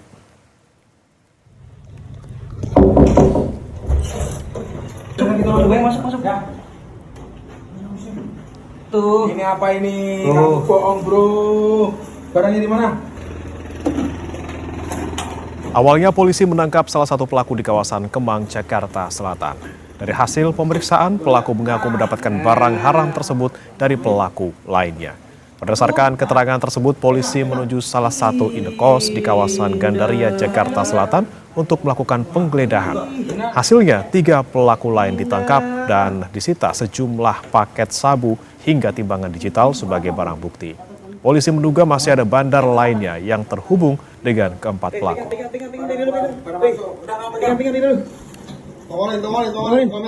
Mampang menerima informasi terkait tindak pidana penyalahgunaan narkotika di wilayah Kemang, Kecamatan Mampang. Selanjutnya tim Opsnal dipimpin oleh Kanit Reskrim AKP Purwaditya bersama dengan anggota mendatangi alamat tersebut. Setelah dilakukan monitoring dan observasi pada wilayah tersebut, tim Opsnal mencurigai satu perempuan yang diduga melakukan tindak pidana penyalahgunaan narkotika. Setelah kami lakukan interogasi dan pendalaman kepada saudari AFA, didapatkan informasi bahwa narkoba tersebut berasal dari saudari AK yang diketahui berada di sebuah kos di wilayah Gandaria Selatan, Kecamatan Cilandak. Berdasarkan informasi tersebut, tim Opsnal bergerak ke lokasi yang dimaksud dan berhasil mengamankan 3 tersangka lainnya atas nama saudari AK, kemudian FF, dan FA. Selundupkan narkoba dari Medan ke Jakarta dalam kemasan beras, 2 pengedar di Paseban Senen, Jakarta Pusat ditangkap polisi.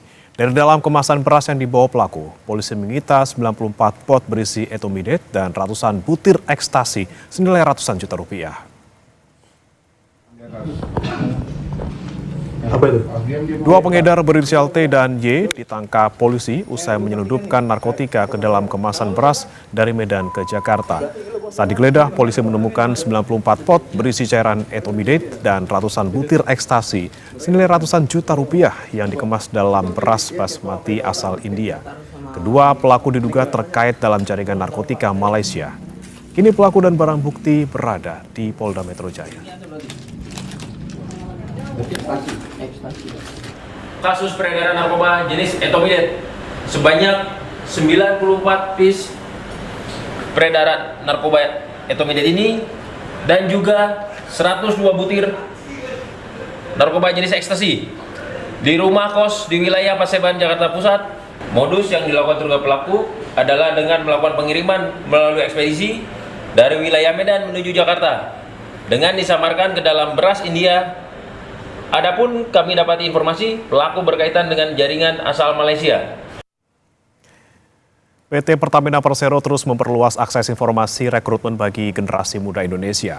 Melalui program Pertamina Talent Candidate atau Pertadet, Pertamina memfasilitasi lulusan perguruan tinggi untuk terhubung dengan berbagai peluang karir di lingkungan Pertamina Group melalui platform recruitment.pertamina.com.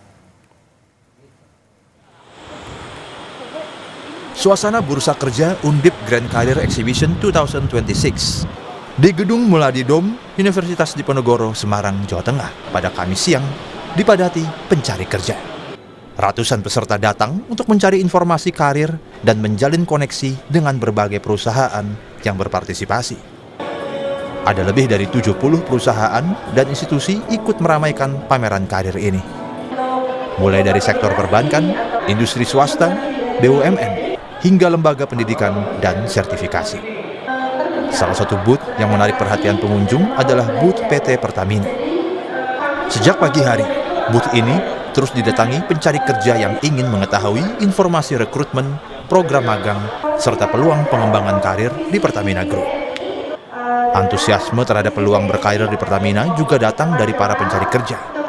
Salah satunya Mario Marsano yang mengaku tertarik untuk bergabung bersama Pertamina Group. Mario bilang, ia telah melakukan pendaftaran dan saat ini menunggu proses seleksi berikutnya. terus terang saja, siapa sih yang nggak mau ke Pertamina ini, salah satu perusahaan migas terbesar yang ada di Indonesia. Apalagi saya fresh graduate, sangat ingin sekali bergabung menjadi salah satu bagian dari Pertamina, karena jelas ini adalah salah satu perusahaan migas terbesar dan juga memiliki banyak sekali resort-resort atau bisa dibilang kayak peluang-peluang karir yang lebih menjanjikan daripada tempat-tempat lain ya bisa dibilang, karena lagi-lagi ini adalah perusahaan terbesar yang ada di Indonesia, seperti itu. Informasi yang saya dapatkan itu ada banyak banget, mulai dari internship yang mana dari Pertamina sendiri akan buka internship pada bulan Juli, lebih tepatnya saya nggak tahu pastinya kapan, tapi yang jelas dipantengin aja mulai dari tanggal 1 Juli ada internship bagi lulusan baru. Melalui kehadirannya di berbagai kegiatan karir dan dunia akademik, Pertamina berupaya menjaring talenta-talenta terbaik dari seluruh Indonesia, sekaligus memberikan kesempatan bagi generasi muda untuk bertumbuh dan berkontribusi bersama Pertamina Group. Tim Liputan, Kompas TV, Semarang, Jawa Tengah.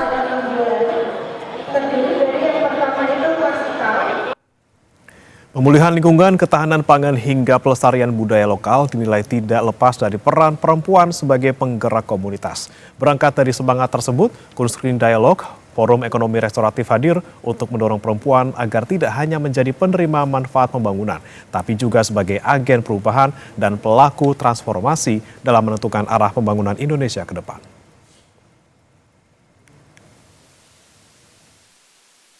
Perubahan iklim, hilangnya keanekaragaman hayati, serta melemahnya ekonomi masyarakat lokal mendorong lahirnya gagasan ekonomi restoratif.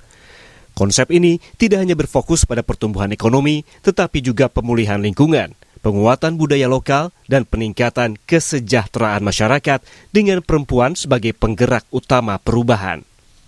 Forum Diskusi Ekonomi Restoratif yang berlangsung pada 24 hingga 26 Juni 2026 di Tugu Kunscreen Palais, Jakarta mempertemukan pemerintah, dunia usaha, akademisi, lembaga pendanaan, dan komunitas perempuan untuk membangun kolaborasi dalam mewujudkan pembangunan yang lebih inklusif dan berkelanjutan.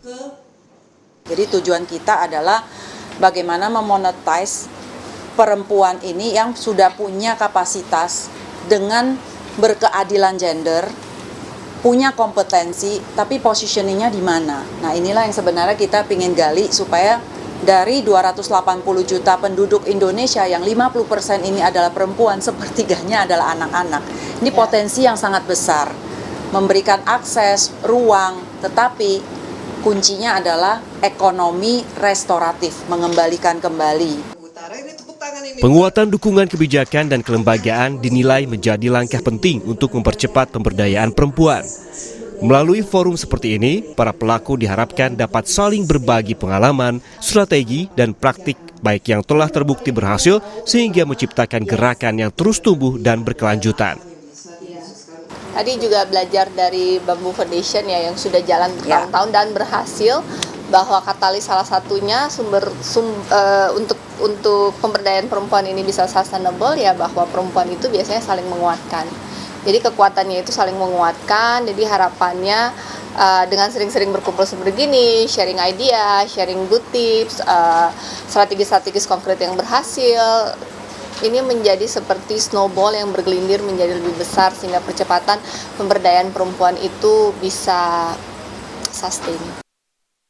Lebih dari sekadar forum diskusi, pertemuan ini diharapkan mampu menghasilkan komitmen dan rekomendasi nyata yang dapat ditindaklanjuti melalui kebijakan maupun kerjasama lintas sektor guna memperkuat ekonomi restoratif sebagai salah satu penggerak pertumbuhan ekonomi nasional. Kita ingin ini berlanjut, memberikan rekomendasi langkah-langkah konkret, tindak lanjut, apakah itu pembaruan ataukah reformasi kebijakan, apakah itu peraturan daerah, apakah peraturan undang-undang untuk lintas sektor kementerian, mereka bisa memberikan sesuatu yang lebih baik untuk pertumbuhan ekonomi nasional melalui ekonomi restoratif. Melalui forum ini, para pemangku kepentingan berharap dapat membangun jejaring kolaborasi yang lebih kuat sekaligus menempatkan perempuan bukan sekadar penerima manfaat, melainkan sebagai pemimpin transformasi sosial, ekonomi, dan lingkungan menuju Indonesia yang lebih adil, tangguh, dan berkelanjutan. Tim Liputan Kompas TV. Hasil survei Litbang Kompas merekam tekanan ekonomi paling berat dirasakan oleh kelas menengah. Pendapatan kelompok ini minim, biaya hidup terus naik, dan tanpa bantuan sosial. Usai jeda, Kompas Bisnis akan mengulasnya.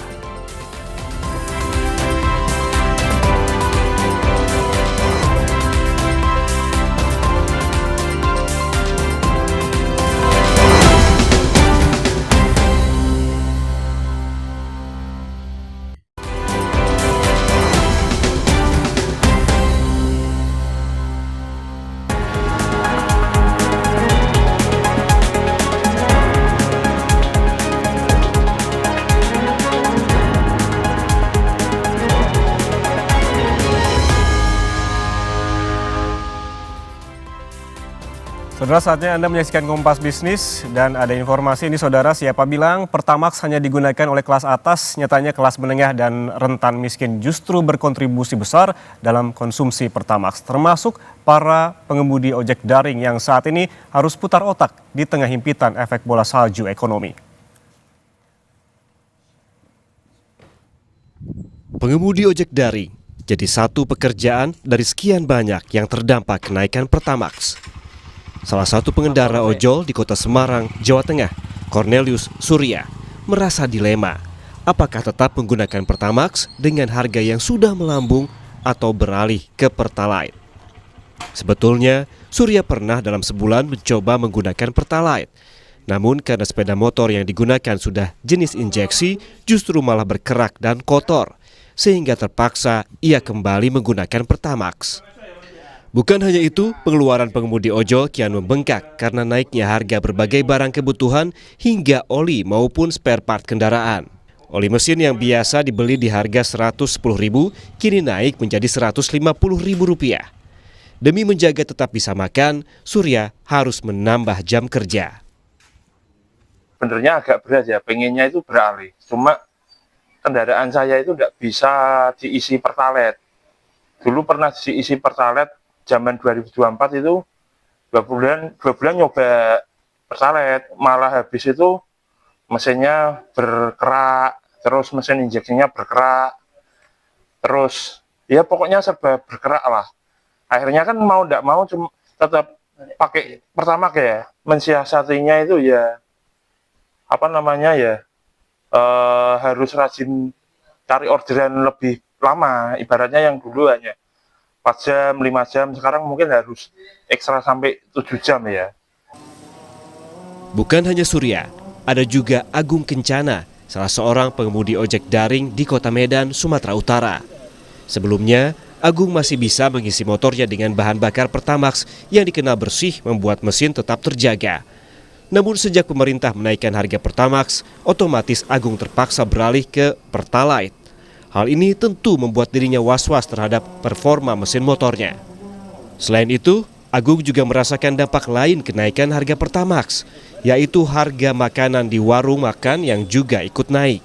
Akibat kenaikan ini, Agung terpaksa harus fokus mencari lebih banyak orderan untuk menutup pengeluaran yang cukup besar. Minimal tuh 100 per hari lah gitu nyari kan. Ini sekarang udah harus lebih karena harga Pertamax pun udah naik, karena saya pakai Pertamax gitu kan ya. Mau nggak mau, karena orderan pun agak susah kan, udah banyak saingan juga, jadi harus pindahlah ke Pertalite pelan-pelan gini. Karena dari awal pakai Pertamax, jadi harus pelan-pelan pindah ke Pertalite gitu. Jadi dengan kenaikan harga bahan pokok ngaruh juga nggak? Ngaruh lah, karena kayak harga nasi pun di beberapa warung langganan saya juga udah mulai biasanya 10.000 jadi 11.000 gitu kan, ada yang 12. Jadi ya harus nambah jam kerjanya. Dengan harga minyak dunia yang saat ini turun, para pengemudi ojek daring berharap pemerintah bisa mengembalikan Pertamax ke harga semula.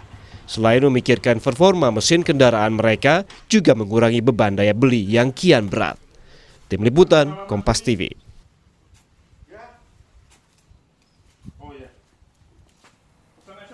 Saudara, bukan hanya kenaikan harga Pertamax yang kian menghimpit kelas menengah adalah cicilan kredit pemilikan rumah. Cicilan KPR akan semakin tinggi setelah Bank Indonesia menaikkan suku bunga acuan ke 5,75%.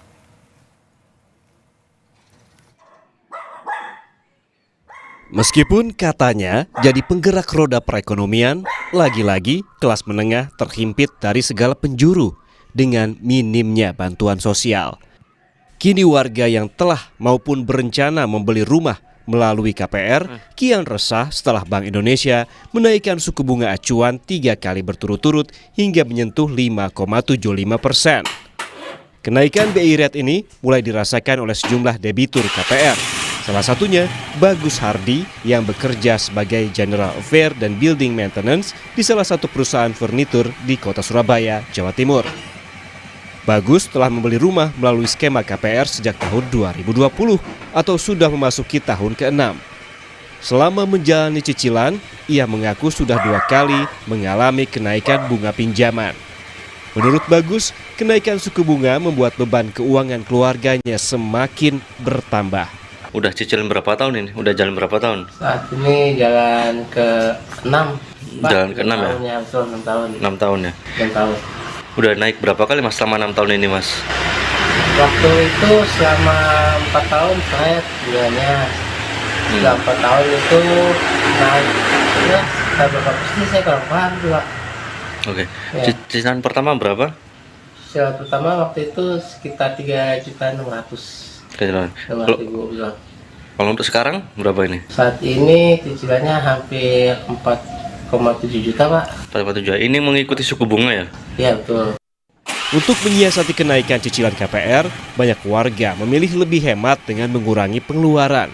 Langkah ini dilakukan agar kondisi keuangan keluarga tetap terjaga di tengah kenaikan suku bunga. Cilmi Ardiantovani, Kompas TV, Surabaya, Jawa Timur.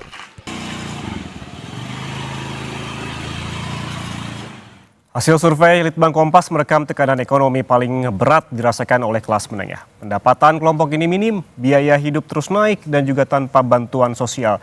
Kita bahas bersama peneliti Litbang Kompas, Agustina Purwanti. Mbak Tina, selamat pagi, apa kabar? Selamat pagi Mas Ian, tentu harus tetap baik kabarnya. Oke, di tengah banyak himpitan ekonomi ya. Betul. Di kelas menengah seperti kita. Kita baca dari Harian Kompas yang juga mengangkat terkait dengan kelas menengah ini. Ada beberapa hal yang bisa digarisbawahi adalah Litbang Kompas merekam tekanan ekonomi paling berat yang dirasakan oleh kelas menengah. Apa pertimbangannya mengangkat tema ini? Ya, Mas Ian, sebenarnya survei yang kita lakukan ini adalah survei rutin ya, yang biasa dilakukan oleh Litbang Kompas. Kami memang ingin mengcapture seperti apa sih perkembangan ekonomi yang dihadapi oleh masyarakat. Nah, kebetulan memang kami juga mengklasifikasinya berdasarkan kelas, sehingga kami menemukan ternyata ada fakta-fakta menarik yang kita temukan ketika kita membedah situasi ekonomi di masing-masing kelas itu seperti apa, begitu. Kemudian apa sih triggernya atau fenomena apa yang membuat tim dari jurnalisme data dan juga Litbang Kompas mengangkat tema ini? Karena akhir-akhir ini kita ketahui ya, terkait himpitan ekonomi, ada kenaikan Pertamax seperti yang tadi, ada juga kenaikan BI rate, pelemahan rupiah, juga IHSG yang juga rontok. Apa saja yang menjadi background sehingga mengangkat tema ini? Tentu tadi beberapa faktor itu tadi yang menarik juga untuk mengulas seperti apa kehidupan kelas menengah secara ekonominya. Hasil surveinya juga berdasarkan atas situasi tersebut sebenarnya. Survei ini sebenarnya dilakukan dari bulan April. Memang berarti tidak ujuk-ujuk karena kenaikan Pertamax yang beberapa bulan lalu memang, ya? Makanya tadi saya bilang ini adalah sebenarnya survei rutin yang kita lakukan karena kita ingin melihat perkembangan ekonomi masyarakat itu sebenarnya seperti apa sih, apakah semakin baik atau seperti apa. Ternyata fakta yang dari hasil survei terbaru itu menunjukkan bahwa situasinya ternyata agak nggak mudah nih, atau bahkan kita bilangnya cukup terengah-engah, terutama di kelas menengah. Gitu. Siapa saja kemudian yang disurvei, kelompok sosial ekonomi mana saja, usia berapa saja yang menjadi responden di sini? Sebagaimana survei kita yang sebelum-sebelumnya ya Mas Ian, survei kita ini selalu menyasar semua kelompok masyarakat. Kita lakukan di 38 provinsi di Indonesia. Survei dilakukan tatap muka kepada 1.200 responden. Tadi dari kelas bawah sampai kelas atas, dari segala usia juga, dan dari berbagai latar belakang pendidikan. Tetapi memang ada beberapa bagian yang kami ingin mengcapture lebih dalam, salah satunya di kehidupan kelas menengah itu. Apa sebetulnya kekhawatiran yang paling tinggi dari kelas menengah ini dan dan sebetulnya apa saja sih yang bisa dilakukan oleh pemerintah untuk membantu kelas menengah yang seperti ketahui bahwa kelas menengah menjadi motor juga begitu di perekonomian di Indonesia. Ini kita bahas usai jeda, saudara, tetaplah bersama kami di Kompas Bisnis.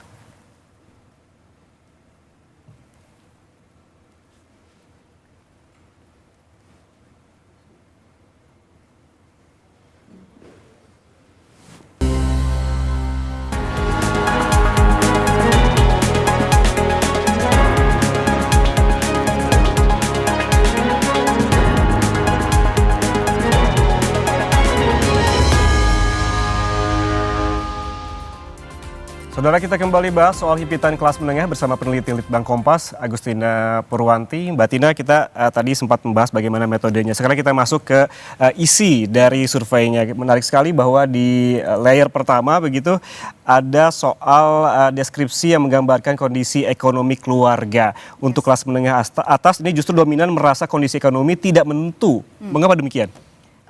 Ini tergambar ya dari tadi sebenarnya beberapa informasi yang sudah disajikan juga situasinya agak menghimpit gitu ya Mas ya, karena kalau menengah kita menanyakan sebenarnya kalau boleh dibilang sebenarnya menggambarkan situasi keluarga Anda sekarang itu seperti apa sih? Beragam jawabannya. Ada yang mereka menganggap tidak menentu dan itu kelompok terbesar bilang bahwa situasinya tidak menentu. Kelompok menengah bilang seperti itu.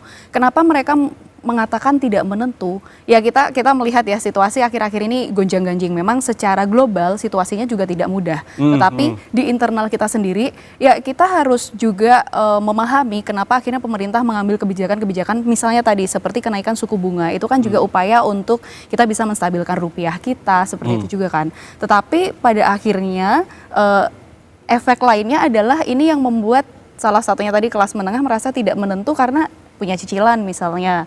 Itu kan akhirnya apalagi mereka yang suku bunganya floating gitu ya Mas ya, yang dulu mungkin di 5% sekarang harus naik jadi 7 bahkan 8% atau bahkan lebih. Sementara pendapatan yang dipunyai itu mungkin tidak bergerak atau bahkan stagnan atau bahkan turun karena hasil survei kita juga menanyakan survei kami menanyakan apakah beberapa waktu terakhir ada perubahan pendapatan dan ada sebagian yang mengatakan bahwa pendapatannya memang turun begitu sehingga itulah yang menggambarkan situasi. Kalau itu kan tadi yang tergambar juga di grafis yang ditayangkan di layar kaca Anda, saudara, itu kan tadi soal menengah atas ini. Termasuk juga menengah bawah dan juga kelas bawah juga didominasi jawaban kondisi ekonomi tidak menentu. Apakah alasannya serupa dengan menengah atas begitu? Iya, alasannya sebenarnya mirip ya karena situasinya kan sama karena perbandingan antara kelas menengah bawah, menengah atas kan sebenarnya sparenya nggak terlalu jauh ya Mas. Yang mungkin menarik adalah salah satunya ketika kelas atas itu yang bilang mereka lebih settle ya tentu ya karena kalau misalnya kelas atas itu kan relatif bisa secara finansial itu sudah lebih siap begitu sementara kelas menengah, kelas bawah apalagi yang itu sulit situasi. Kalau kita juga lihat tadi di grafis sebelumnya bisa ditampilkan yang pertama di survei pertama ini sebenarnya kalau kita melihat ini persentase untuk jawaban ekonomi terkendali juga cukup besar ya. Ini apa artinya, menggambarkan apa? Kalau terkendali cukup besar itu sebenarnya salah satu hal yang bisa kita lihat mungkin masyarakat itu cukup optimis ya melihat. Tetapi kalau kita melihat secara keseluruhan kesiapan orang itu kan berbeda-beda ya Mas. Ada yang mungkin mereka merasa terkendali karena pendapatannya sebenarnya sama-sama minim, terbatas, tetapi mereka punya pengendalian keuangan yang lebih baik sehingga merasa ya baik-baik aja. Atau mungkin memang ada orang-orang yang mereka bekerja di sektor yang saat ini masih aman, tetapi ada pekerja-pekerja yang mereka bekerja di sektor yang tidak aman. Katakanlah di industri pengolahan, mereka yang bekerja di pabrik, mereka kan pekerja informal juga sebenarnya, tetapi juga masuk golongan kelas menengah begitu, yang situasinya gonjang-ganjing. Nah, Oke, berarti ada di pengolahan keuangan setiap individunya juga ini tergambar dalam survei ini ya. Kalau kita bergeser ke survei yang kedua, ini ada pertanyaan, apakah siap secara finansial apabila kondisi ekonomi ke depan suram? Baik menengah ini ataupun menengah bawah dominan belum siap begitu ya.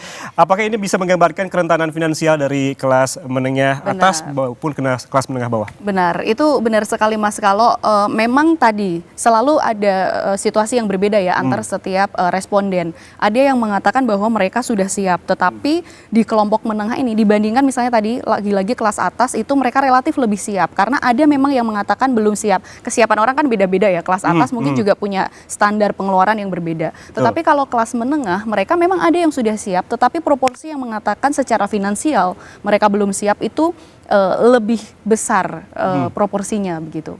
Oke, secara spesifik apa saja sih yang membuat kelas menengah ini merasa belum siap, atau justru sebetulnya kondisi saat ini sudah dianggap oleh kelas menengah sudah masuk ke kerentanan ekonomi?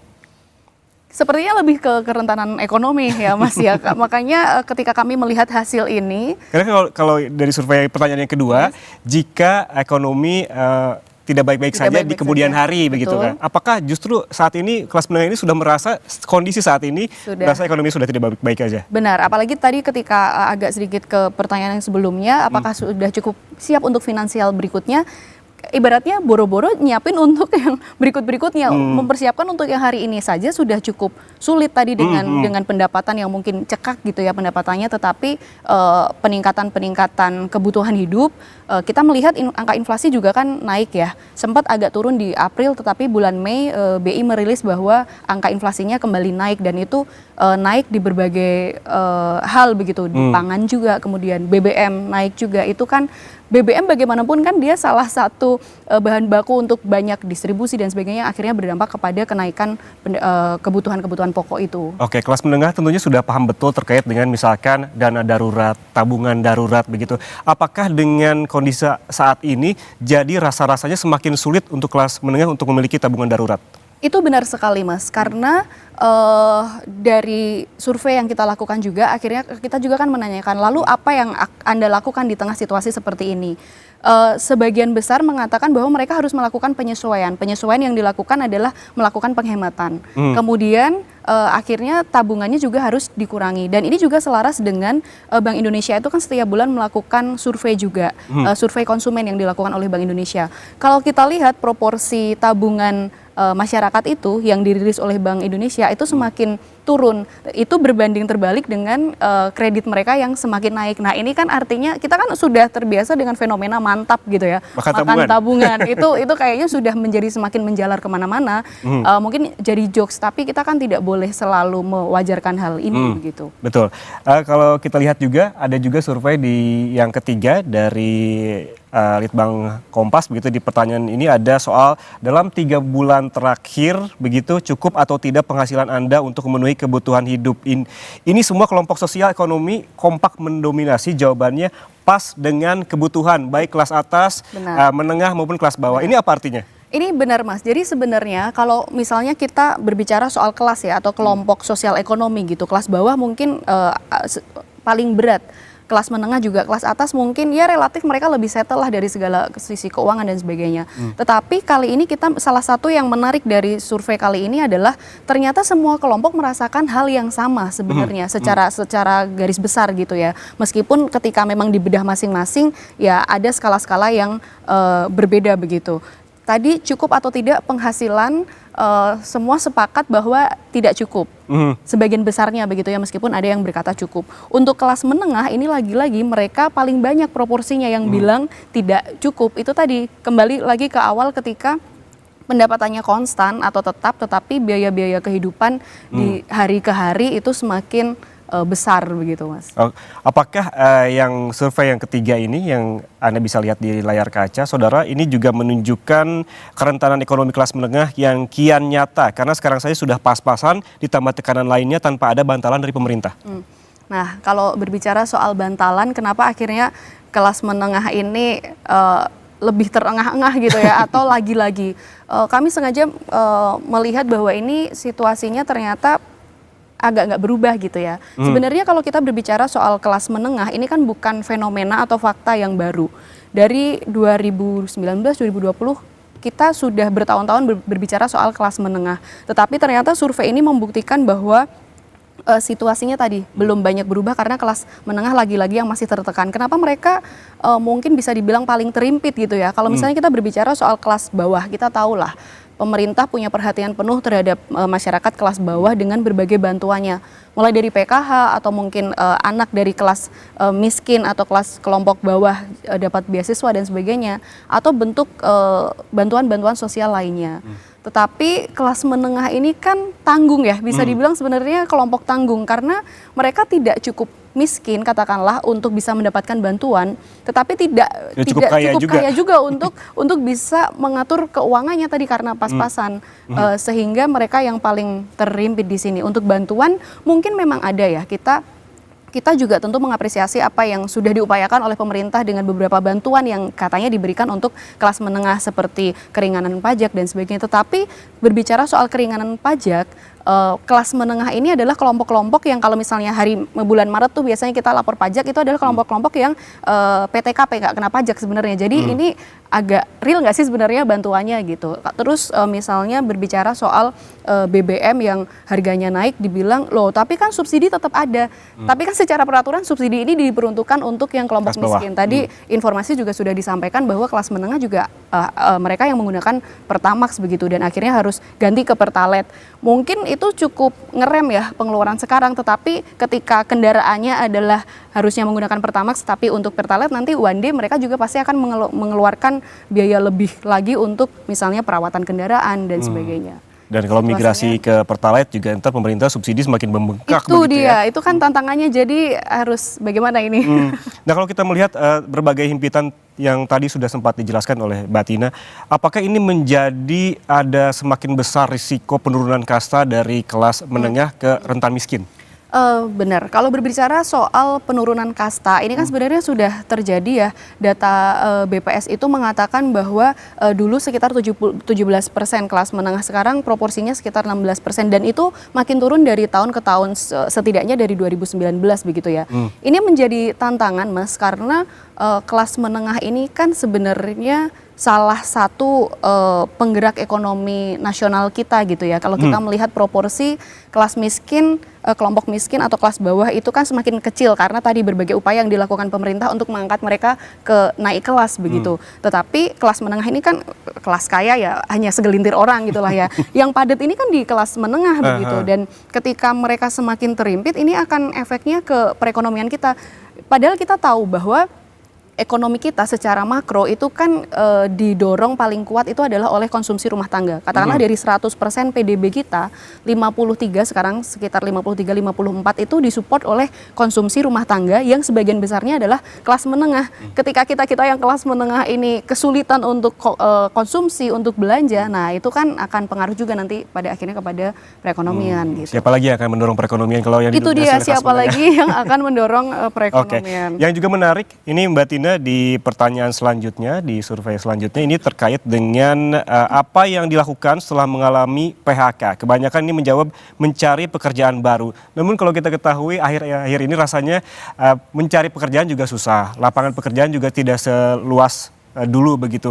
Ini bagaimana caranya bisa ketika di PHK opsinya adalah mencari pekerjaan baru, di sisi lain begitu kontradiktif, mencari pekerjaan juga susah. Ini benar, jadi ini sebenarnya backgroundnya adalah kita menanyakan ketika setidaknya 2 tahun belakangan ini kan ada banyak kasus-kasus PHK begitu ya. Kami ingin meng-capture apakah di lingkungan sekitar responden kami ini juga terjadi PHK. Dan benar sekali banyak yang mereka mengatakan ada fenomena-fenomena PHK. Apakah itu mereka ataupun anggota keluarga mereka atau orang-orang di sekitar mereka. Dan kita lalu menanyakan, lalu ketika PHK apa yang Anda lakukan? Pasti refleks responsnya adalah ya pasti mencari pekerjaan seperti itu. Tetapi memang tadi benar Mas Ian katakan situasinya tidak mudah karena lapangan pekerjaan sekarang sempit gitu ya.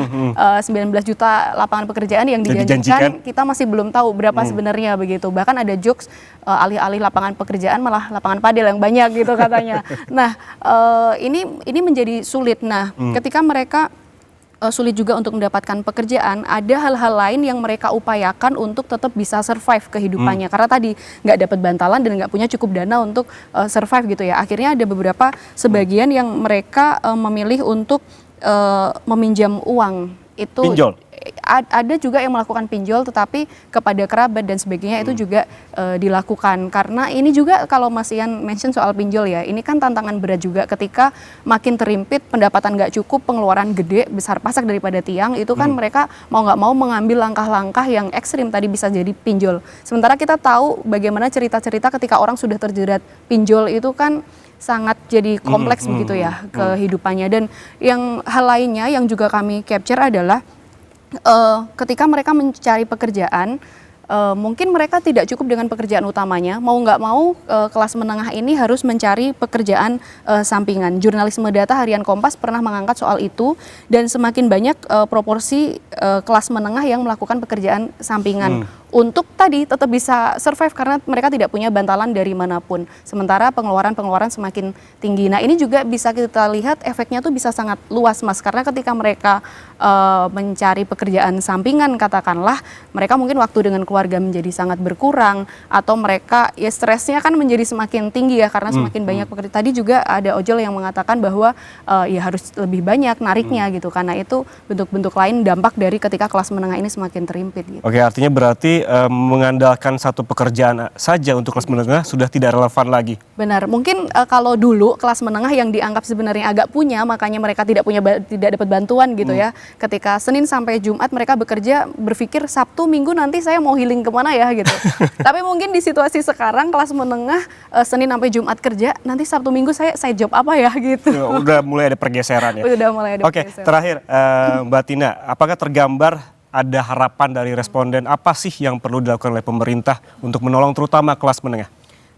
Ini situasinya tadi sangat kompleks ya Mas Ian, dan ketika kita tanyakan sebenarnya apa yang diharapkan oleh mereka terutama kelas menengah, tentu tadi lapangan pekerjaan itu suara mayoritas masyarakat terutama kelas menengah juga sekitar 30% mengatakan mereka ingin lapangan pekerjaan itu disediakan, karena itu tadi mereka ya untuk yang mencari sampingan pun atau memang mereka yang sama sekali tidak punya pekerjaan itu menjadi salah satu yang paling disuarakan, karena idealnya memang orang kan punya pendapatan untuk bisa tetap bertahan hidup gitu ya. Yang kedua adalah stabilitas kebutuhan pokok begitu. Karena kita lihat akhir-akhir ini juga sangat tinggi fluktuatif kenaikan harga. Nah, itu yang menjadi harapan besar dari masyarakat. Oke, berarti ada dua harapan besar sebetulnya yang di-capture begitu oleh Jurnalisme Data Harian Kompas terkait dengan lapangan pekerjaan, juga stabilitas kebutuhan pokok. Terima kasih peneliti Litbang Kompas Agustina Purwanti atas penjelasannya yang lengkap sekali hari ini di studio Kompas TV. Sekali lagi terima kasih banyak. Terima kasih Mas Ian. Oke saudara,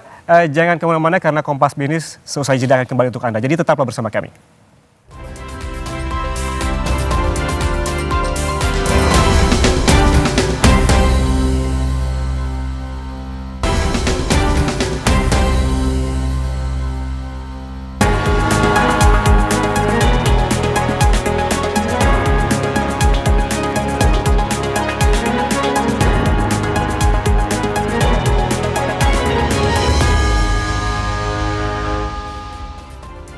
Saudara, Bank Indonesia meluncurkan program transformasi kewirausahaan UMKM terpadu untuk mendorong penciptaan lapangan kerja dan penguatan ekonomi kerakyatan. Program ini mengusung model pembinaan baru yang menekankan penguatan kapasitas wirausaha sebelum pemberian modal usaha. Program yang mengusung tema kebangkitan wirausaha untuk menyongsong Indonesia Emas dirancang untuk menjawab berbagai tantangan UMKM nasional, mulai dari rendahnya adopsi digitalisasi, keterbatasan akses pembiayaan, hingga perlunya peningkatan kompetensi kewirausahaan pelaku usaha.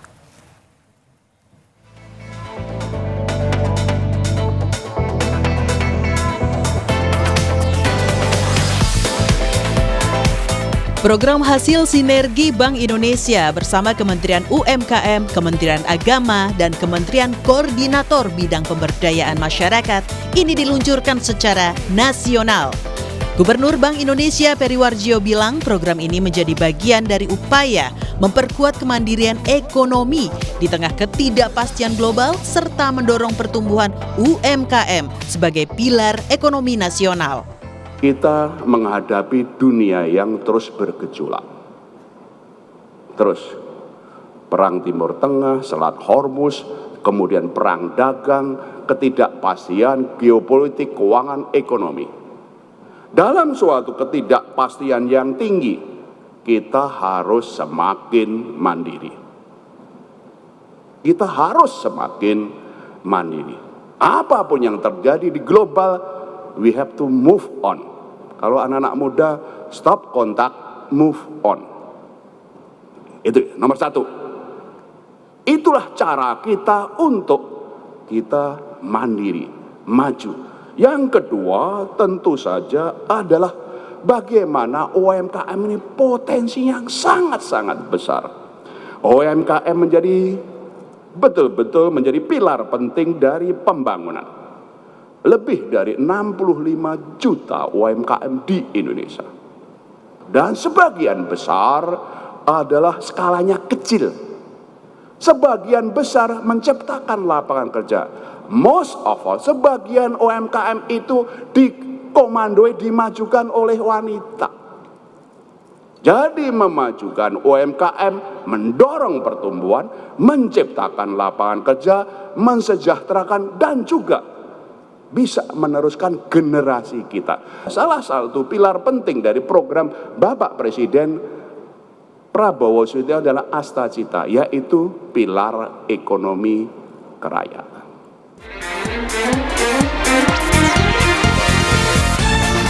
Dalam program ini, peserta akan menjalani 3 tahapan, yaitu pendidikan kewirausahaan dan sertifikasi selama 2,5 bulan. Dilanjutkan dengan magang atau sandboxing, dan berakhir pada pendirian usaha serta akses permodalan. Pengalaman kita adalah kemampuan wirausahanya. Dudu duwe dulu. Wirausahanya dulu yang harus dilakukan. Tapi wirausahanya nggak cukup hanya diajarkan di kelas. Prakteknya gimana? Dan setelah praktek, bagaimana diuji bisa berhasil. Makanya bedanya program ini adalah akan ada 3 tahap. Satu adalah pendidikan kewirausahaan dan kita lakukan sertifikasi. Wirausaha itu harus ada 2 aspek, ya. Kalau kemampuan teknisnya dan kemampuan bisnisnya. 2 ini dalam 2,5 bulan Anda semua akan dididik 2 itu. Dan kalau lulus, kami doakan lulus sertifikasi. Setelah membuat sertifikasi, baru diceburkan uji coba magang. Kalau di pesantren nyantrik. Melalui pendekatan terpadu, program ini diharapkan mampu menghubungkan UMKM dengan ekosistem bisnis yang lebih luas, meningkatkan daya saing produk, serta menciptakan lapangan kerja baru sejalan dengan target pembangunan nasional dalam RPJMN 2025 hingga 2029. Sejumlah UMKM binaan Bank Indonesia turut hadir dalam peluncuran program ini. Salah satunya Moza Salty Laboratory, produser cangkir barista yang telah menembus pasar internasional. Ke negaranya itu lebih dari 30 sih Mbak, lebih 30 negara. Per bulan kita ke 4 negara sih biasanya, dan itu tergantung karena kita untuk specialty kita tidak bisa untuk seperti tonase yang orang-orang biasanya ya. Jadi kita masih ratusan kilo gitu. Paling besar itu kemarin ke Kanada dan juga ada kirim ke Eropa. Bank Indonesia juga membina UMKM di bidang wastra. Salah satunya Zuki Batik Tenun yang menjadi mitra binaan sejak tahun 2021. Ya, dari mulai pengembangan inovasi kayak pelatihan-pelatihan tentang keuangan, tentang bagaimana mengolah limbah, terus apalagi terakhir saya dibantu untuk sertifikasi halal kain. Karena kain itu kan juga punya sertifikasi halal. Omset itu kan memang tergantung dari keadaan ya. Kurang lebih ya ada sekitar 10%. Iya, per tahun ya.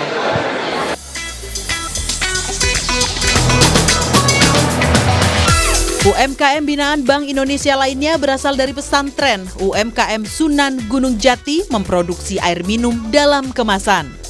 Pengusaha UMKM Muhammad Zuhair menjelaskan Bank Indonesia mensupport UMKM pesantren Sunan Gunung Jati dengan memperluas jaringan.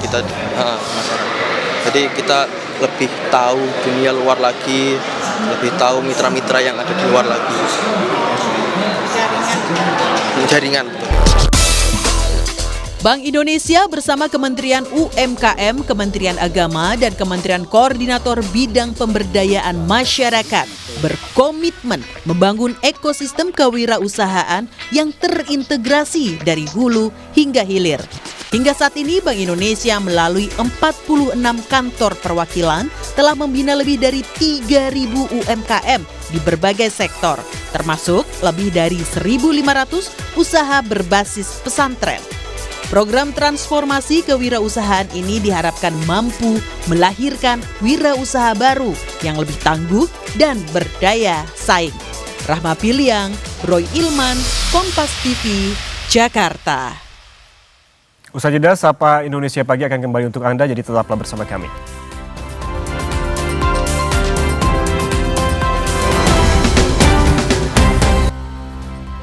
Kita di paruh akhir Sapa Indonesia Pagi, saudara. Dua gempa bermagnitudo 7,2 dan 7,5 mengguncang Caracas, Venezuela pada 24 Juni. Gempa dahsyat ini meruntuhkan bangunan hingga menutup bandara utama.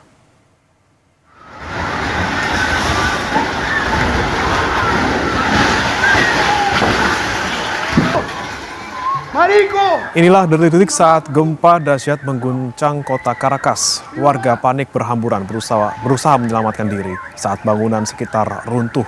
Seorang warga terlihat tengah berteriak mencari keberadaan ibunya.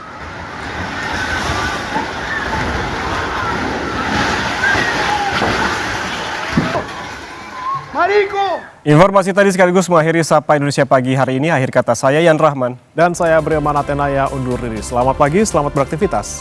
Sampai jumpa.